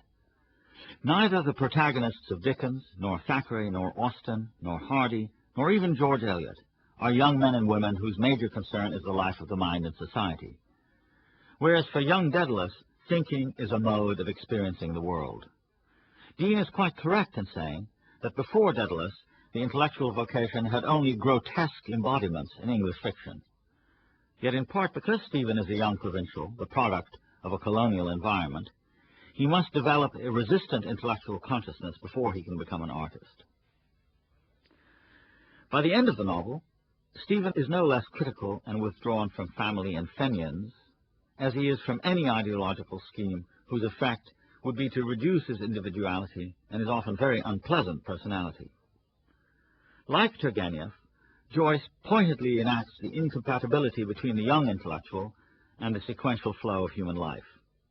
What begins as a conventional story of a young man growing up in a family, then moving on to school and university, decomposes into a series of elliptical jottings from Stephen's notebook. The intellectual will not be accommodated to domesticity or to humdrum routine. In the novel's most famous speech, Stephen expresses what is in effect the intellectual's creed of freedom, although the melodramatic overstatement in Stephen's declaration is Joyce's way of undercutting the young man's pomposity. I will tell you what I will do and what I will not do. I will not serve that in which I no longer believe, whether it call itself my home, my fatherland, or my church. And I will try to express myself in some mode of life or art as freely as I can and as wholly as I can, using for my defense the only arms I allow myself to use: silence, exile, cunning.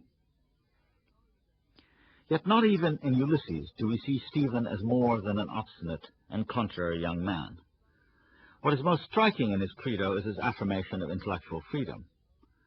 This is a major issue in the intellectual's performance, I believe, since being a curmudgeon and a thoroughgoing wet blanket are hardly enough as goals. No. The purpose of the intellectual's activity is to advance human freedom and knowledge. This is still true, I believe, despite the often repeated charge that those grand narratives of emancipation and enlightenment are pronounced as no longer having any currency in the era of postmodernism. In The Sentimental Education, Flaubert represents more disappointment at, and therefore a more merciless critique of intellectuals than anyone. Set in the Parisian upheavals of 1848 to 1851, a period described as the revolution of the intellectuals, Flaubert's novel is a wide-ranging panorama of bohemian and political life in the capital of the 19th century, at the center of which stand the two young provincials, Frederick Moreau and Charles Deslauriers, whose exploits as young men about town express Flaubert's rage at their inability to maintain a steady course as intellectuals. Much of Flaubert's scorn for them comes from what is perhaps his exaggerated expectation of what they should have been. The result is the most brilliant representation of the intellectual adrift. The two start out as potential legal scholars, critics, historians, essayists, philosophers, social theorists, with public welfare as their goal, but end up, in the case of Moreau, with his intellectual ambitions dwindled. Years went by, and he endured the idleness of his mind and the inertia of his heart.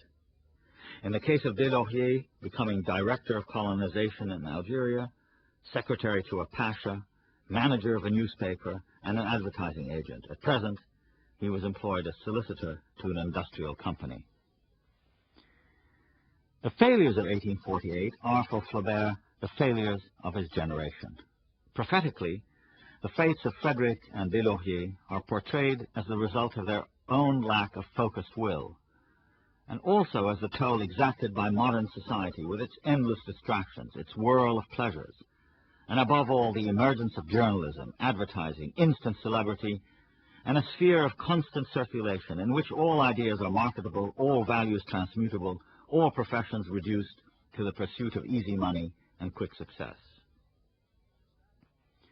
Bazarov, Daedalus, and Moreau are extremes, of course, but they do serve the purpose, which is something panoramic, realistic novels of the 19th century can do uniquely well, of showing us intellectuals in action, beset with numerous difficulties and temptations, either maintaining or betraying their calling, not as a fixed task to be learned once and for all from a how-to-do-it manual, but as a concrete experience constantly threatened by modern life itself. The intellectual's representations, his or her articulations of a cause or idea to society, are not meant primarily to fortify ego or celebrate status, nor are they principally intended for service within powerful bureaucracies and generous employers. Intellectual representations are the activity itself, dependent on a kind of consciousness that is skeptical, engaged, unremittingly devoted to rational investigation and moral judgment. And this puts the individual on record and on the line. Knowing how to use language well and knowing when to intervene in language are two essential features of intellectual action. But what does the intellectual represent today? One of the best and most honest statements of the answer to this question was given, I think, by the American sociologist C. Wright Mills, a fiercely independent intellectual with an impassioned social vision and a remarkable capacity for communicating his ideas in a straightforward and compelling prose.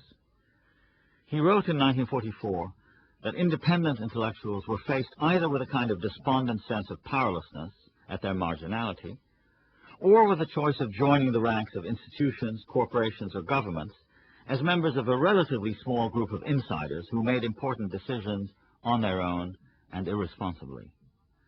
To become the hired agent of an information industry is no solution either, since to achieve a relationship with audience like Tom Paine's with his would therefore be impossible.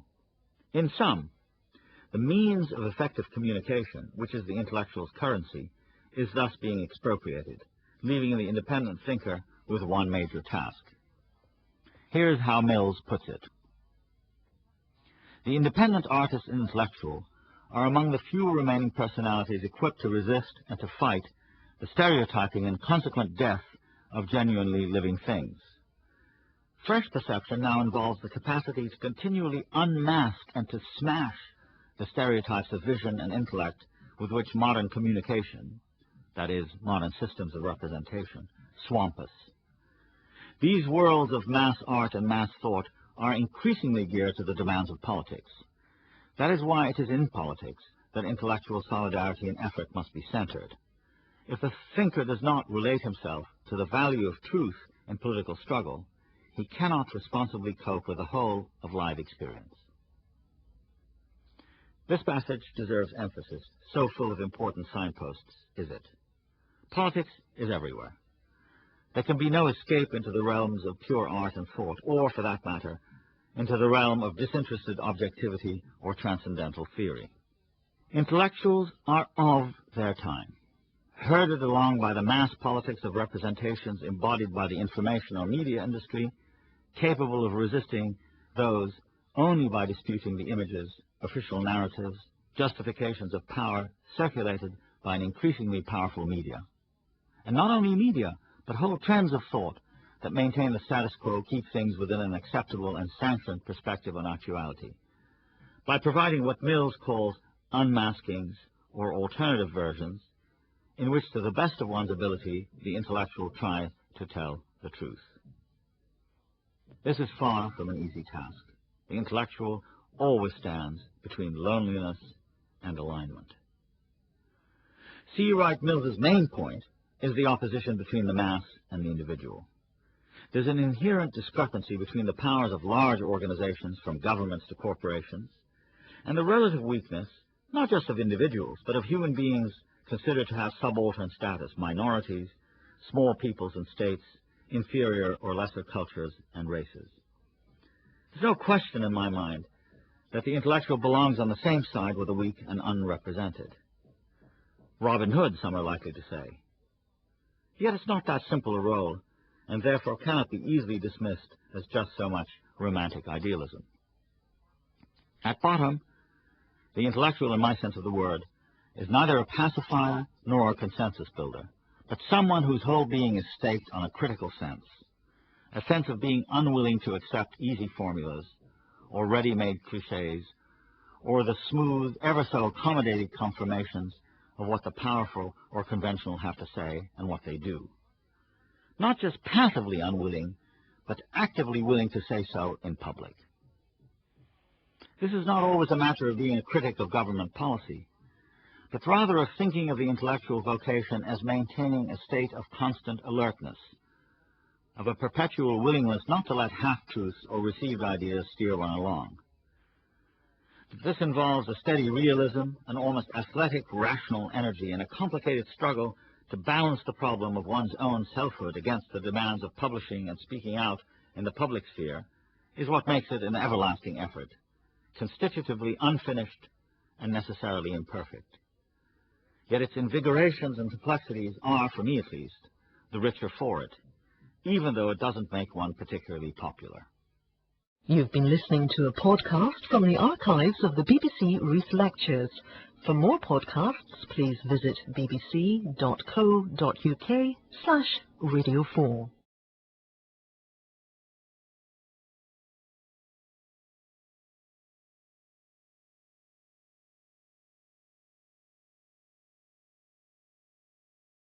This is a podcast from the archives of the BBC Reith Lectures. This lecture in the series Representation of the Intellectual, given by Edward Said, was originally broadcast in 1993. He was a brilliantly eloquent and charismatic Iranian intellectual whom I had first met in the West sometime in the middle of 1978. A writer and teacher of considerable accomplishment and learning, he played a significant role in spreading knowledge of the Shah's unpopular rule, and later that year of the new figures who were soon to come to power in Tehran.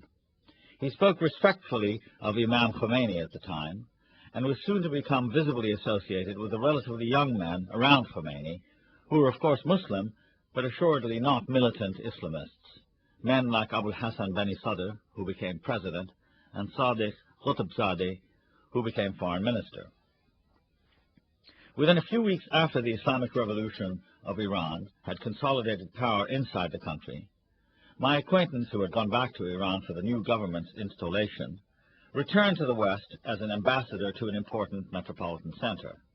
I recall attending and once or twice participating with him in panels on the Middle East after the Shah's fall.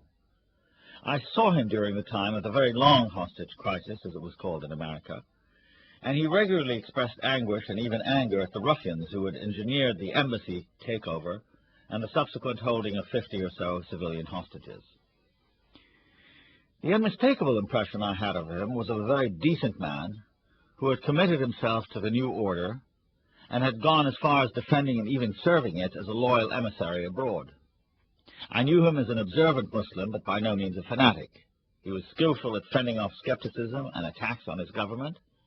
This he did, I thought, with conviction and appropriate discrimination, but he left no one in doubt, certainly not me at any rate, that although he disagreed with some of his colleagues in the Iranian government and that he saw things at this level as very much in flux, Imam Khomeini was and ought to have been the authority in Iran. I think it must have been a few months before the hostages were released in early 1981 that he resigned his ambassadorial post and returned to Iran, this time as special assistant to President Beni Sadr. The antagonistic lines between President and Imam, however, were already well drawn, and of course the President lost.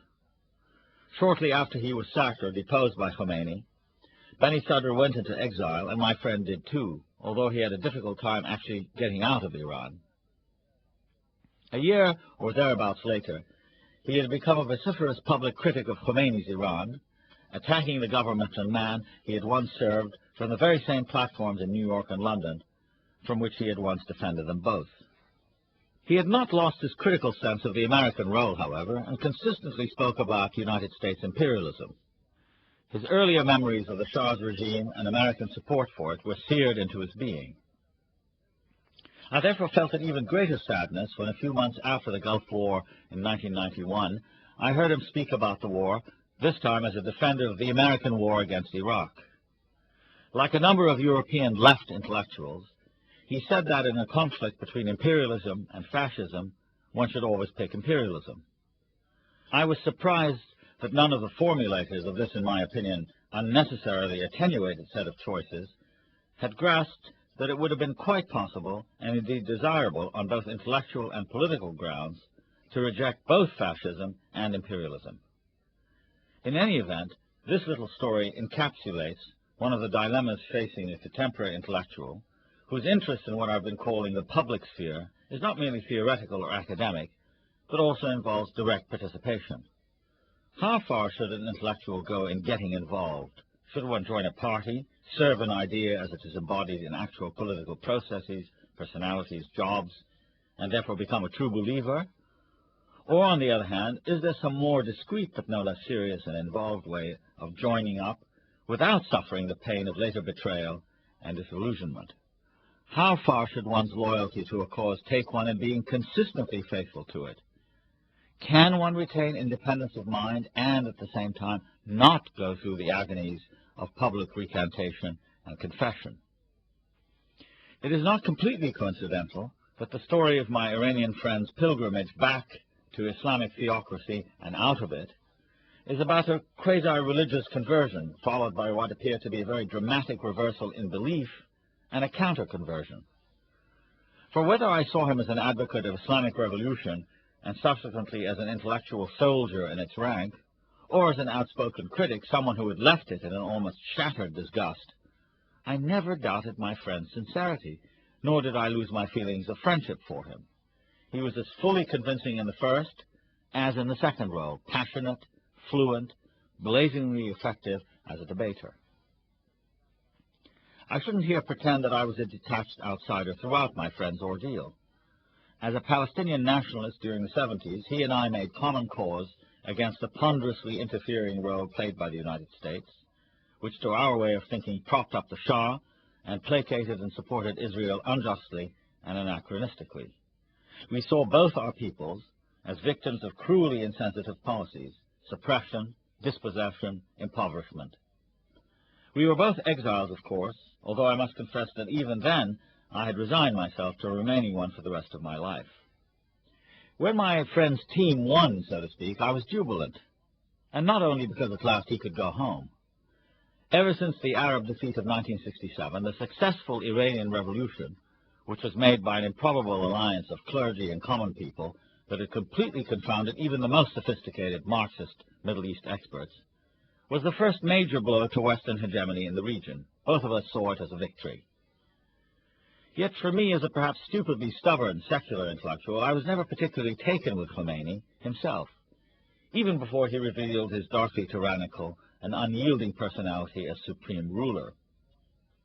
Not being a joiner or party member by nature, I had never formally enlisted in service. I had certainly gotten used to being peripheral, outside the circle of power, and perhaps because I had no talent for a position inside the charmed circle, I rationalized the virtues of outsiderhood.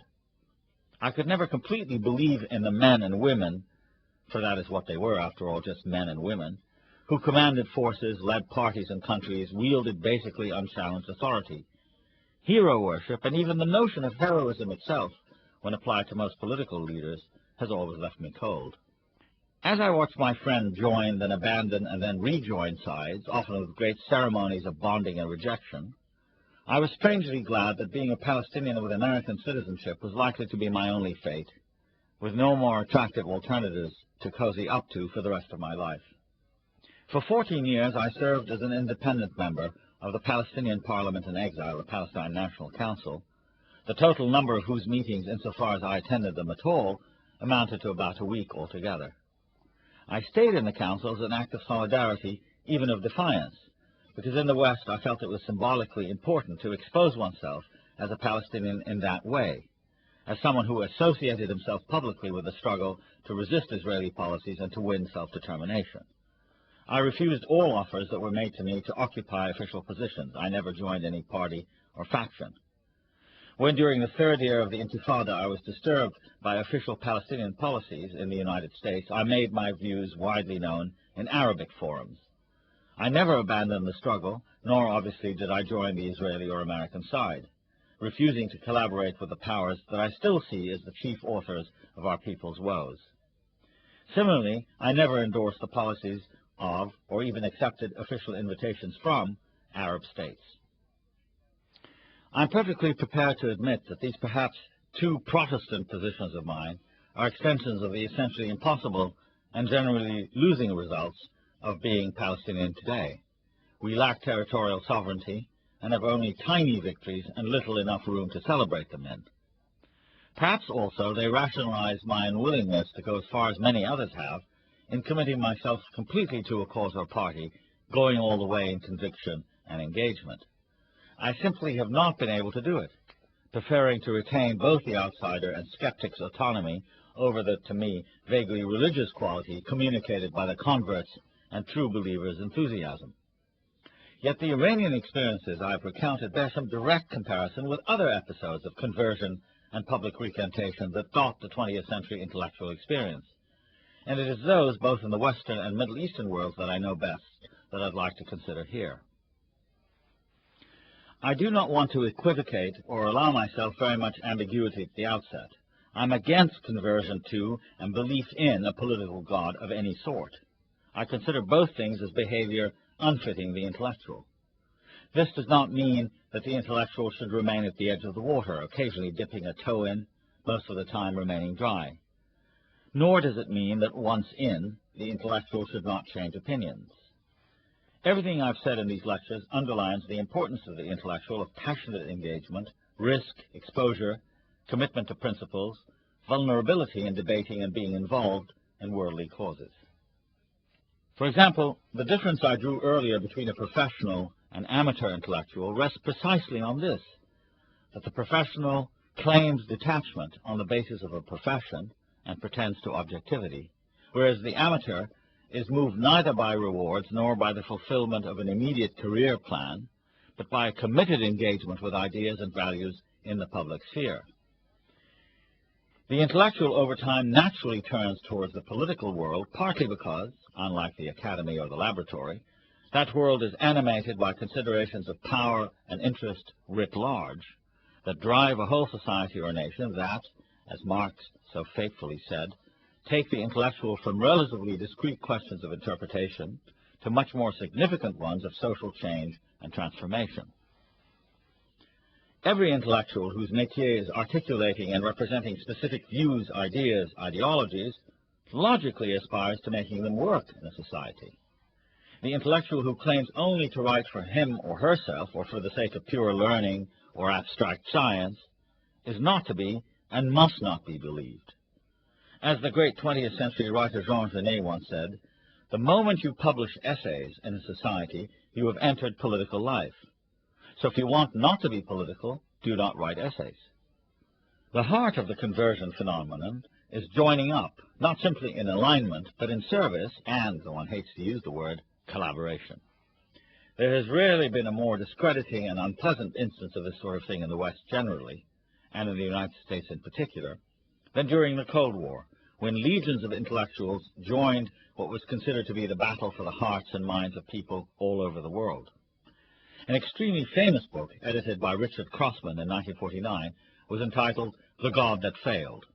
The phrase and its explicitly religious cachet lived on well past anyone's actual memory of the book's contents, but those do deserve brief summary here. Intended as a testimonial to the gullibility of prominent Western intellectuals, who included André Gide, Arthur Koestler, and Stephen Spender, among others, The God That Failed allowed each of them to recount his experiences of the road to Moscow, the inevitable disenchantment that followed, the subsequent re-embrace of non-communist faith. Crossman concludes his introduction to the volume by saying in emphatic theological terms, "The devil once lived in heaven, and those who have not met him are unlikely to recognize an angel when they see one." This, of course, is not politics, but a morality play. The battle for the intellect has been transformed into a battle for the soul, with implications for intellectual life that have been horrendous. That was certainly the case in the Soviet Union and its satellites, where show trials, mass purges, and a massive penitentiary system exemplified the horrors of the ordeal on the other side of the Iron Curtain. In the West, many of the former comrades were required often to do public penance, bad enough when it involved celebrities like the ones collected in The God That Failed, a great deal worse when, in the United States as an especially egregious instance, it induced mass hysteria and, to someone like myself who came from the Middle East to the U.S. as a schoolboy in the 1950s, when McCarthyism was in full course, it shaped a mystifyingly bloody-minded intelligentsia, to this day hung up on communism, which was never a real internal or external menace to Americans. It was all a dispiritingly self-induced crisis, signifying the triumph of unthinking Manichaeanism over rational as well as self-critical analysis. Whole careers were built not upon intellectual achievement, but upon proving the evils of communism, or repentance, or informing on friends or colleagues, or collaborating once again with the enemies of former friends. Whole systems of discourse derived from anti-communism, from the supposed pragmatism of the end of ideology school to its inheritor in the past few years, the end of history school. Far from being a passive defense of freedom, organized anti-communism in the U.S. led aggressively to covert support by the CIA for otherwise unexceptionable groups such as the Congress of Cultural Freedom, which was involved not only in the worldwide distribution of The God That Failed, but in subsidizing magazines such as Encounter. The CIA was also behind the infiltration of labor unions, student organizations, churches, and universities. Obviously, many of the less harmful things done in the name of anti-communism have been chronicled by its supporters as a movement. Other, less admirable features are, however, first, the corruption of open intellectual discussion and a thriving cultural debate by means of a system of evangelical and finally irrational do's and don'ts, and second, certain forms of self-flagellation in public that go on to this day. Both these things have gone side by side with despicable habits of collecting rewards and privileges from one team, only for the same individual to switch sides, then collect rewards from a new patron. I'll discuss this in a moment. For the time being, I want to underline the particularly unpleasant aesthetics of conversion and recantation, how for the individual involved, the public display of assent and subsequent apostasy produces a kind of narcissism and exhibitionism in the intellectual that has lost touch with the people and processes supposedly being served. I have said several times in these lectures that ideally the intellectual represents emancipation and enlightenment, but never as abstractions or as bloodless and distant gods to be served. The intellectual's representations, what he or she represents and how those ideas are represented, are always tied to and ought to remain an organic part of an ongoing experience in society of the poor, the disadvantaged, the voiceless, the unrepresented, the powerless. These are equally concrete and ongoing. They cannot survive being transfigured and then frozen into creeds, religious declarations, professional methods. For one, such transfigurations sever the living connection between the intellectual and the movement or process of which he or she is a part. For another, there is the appalling danger of thinking of oneself, one's views, one's rectitudes, one's stated position as all important. To read over a God that failed testimonial is for me a depressing thing. I want to ask, why as an intellectual did you believe in a God anyway? And besides, who gave you the right to imagine that your early belief and later disenchantment were so important?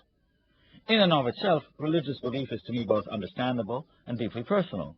It is rather when a total dogmatic system in which one side is innocently good, the other irreducibly evil, is substituted for the process, the give and take of vital interchange, that the secular intellectual feels the unwelcome and inappropriate encroachment of one realm on another.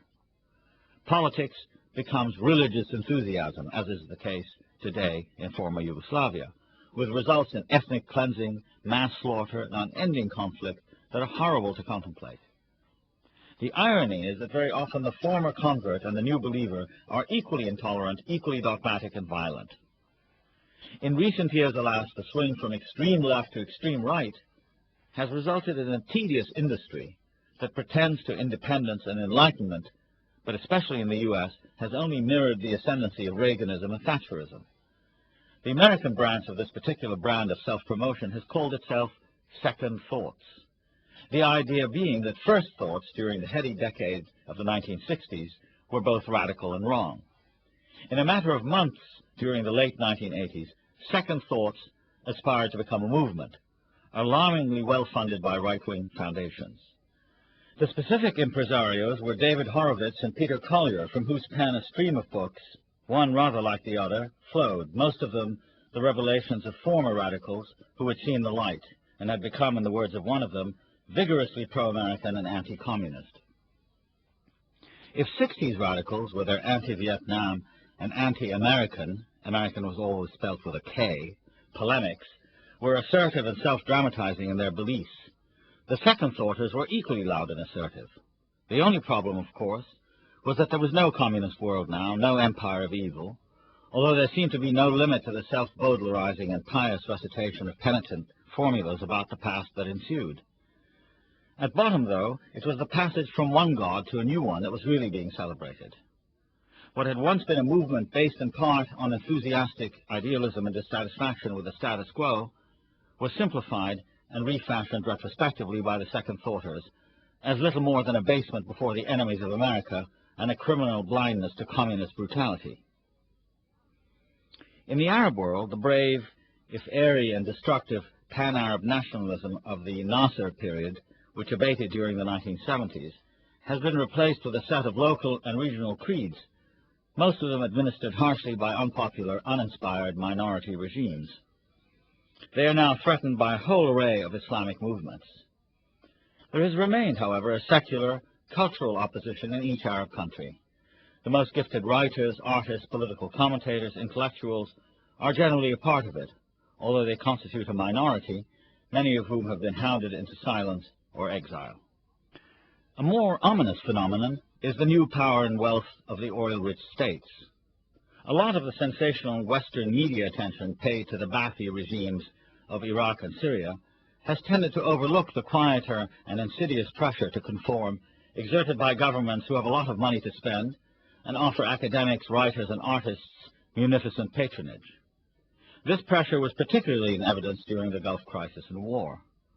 Before the crisis, Arabism had been supported and defended uncritically by progressive intellectuals who believed themselves to be furthering the cause of Nasserism and the anti-imperialist pro-independence impulse of the 1955 Bandung Conference, which established the non-aligned movement. In the immediate aftermath of Iraq's occupation of Kuwait, a dramatic realignment of Arab intellectuals took place, some of whom went even further than before in supporting Iraq, others in switching to its enemies.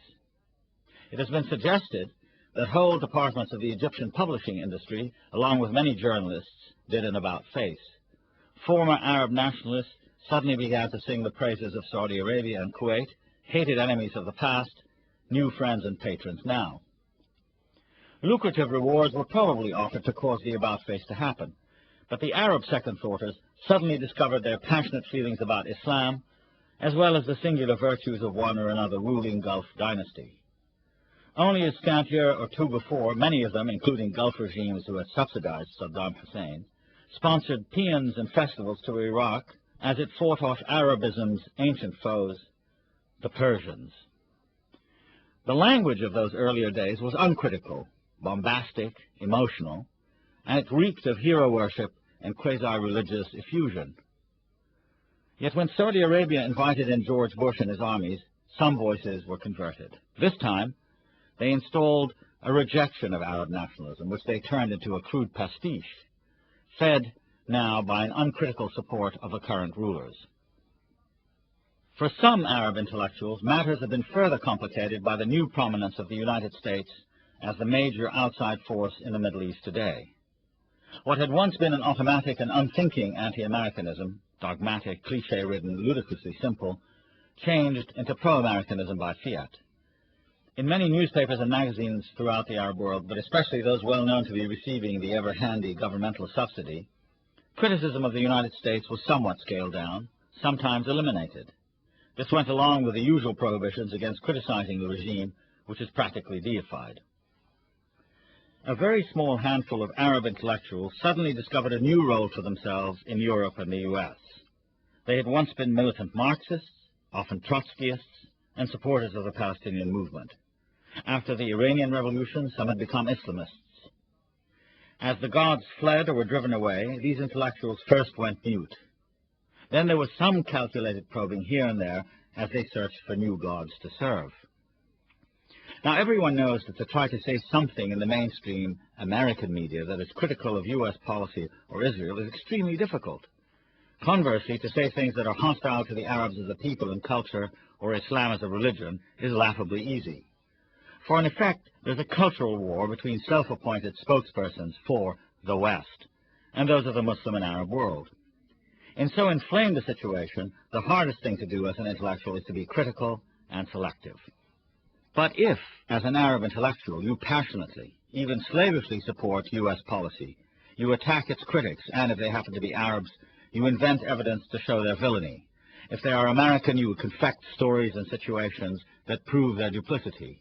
You spin out stories concerning Arabs and Muslims that defame their tradition, deface their history, accentuate their weaknesses, of which, of course, there are plenty. If you do all of that, you have a new role to play. And, of course, this earns you the expected accolades. You are characterized as courageous, you are outspoken and passionate, and on and on.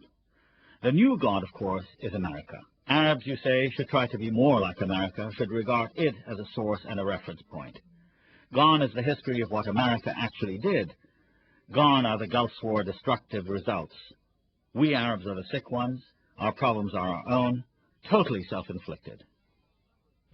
A number of things stand out about this sort of performance. In the first place, there is no universalism here at all.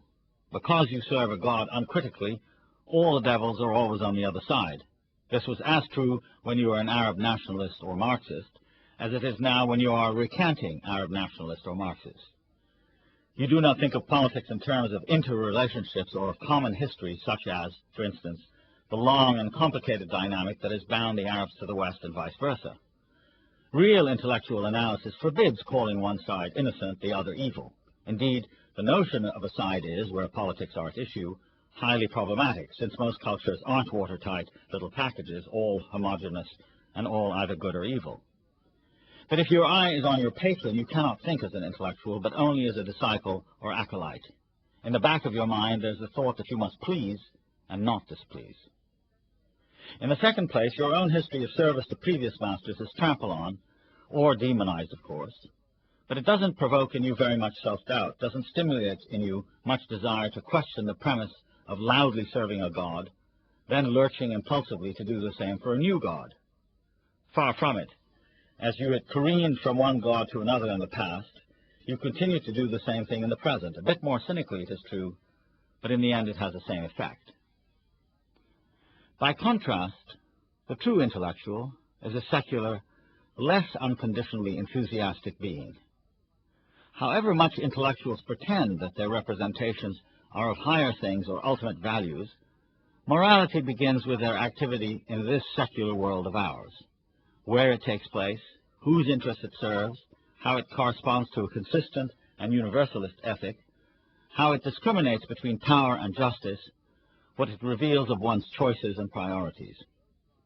Those gods that always fail demand from the intellectual in the end a kind of absolute certainty and a total, seamless view of reality that recognizes only disciples or enemies. What strikes me as much more interesting is how to keep a space in the mind open for doubt and for the play of an alert, skeptical irony, preferably also self-irony. Yes, you have convictions and you make judgments, but they are arrived at by work and by a sense of association with others, other intellectuals, a grassroots movement, a continuing history, a set of lived lives.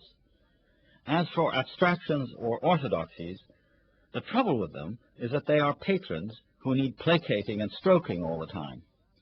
The morality and principles of an intellectual should not constitute a sort of sealed gearbox that drives thought and action in one direction, powered by an engine with only one source of fuel. The intellectual has to walk around, has to have the space in which to stand and talk back to authority, since unquestioning subservience to authority in today's world is one of the greatest threats to an active and moral intellectual life. It is difficult to face that threat on one's own, and even more difficult to find a way to be consistent with your beliefs, and at the same time remain free enough to grow, change your mind, discover new things, or rediscover what you had once put aside. The hardest aspect of being an intellectual is to represent what you profess through your work and interventions without hardening into an institution or a kind of automaton acting at the behest of a system or method. Anyone who has felt the exhilaration of being successful at that, and also successful at keeping alert and solid, will appreciate how rare the achievement is.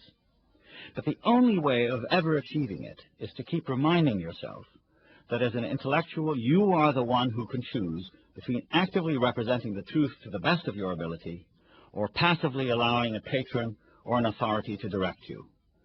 For the secular intellectual, those gods always fail. You've been listening to a podcast from the archives of the BBC Reith Lectures.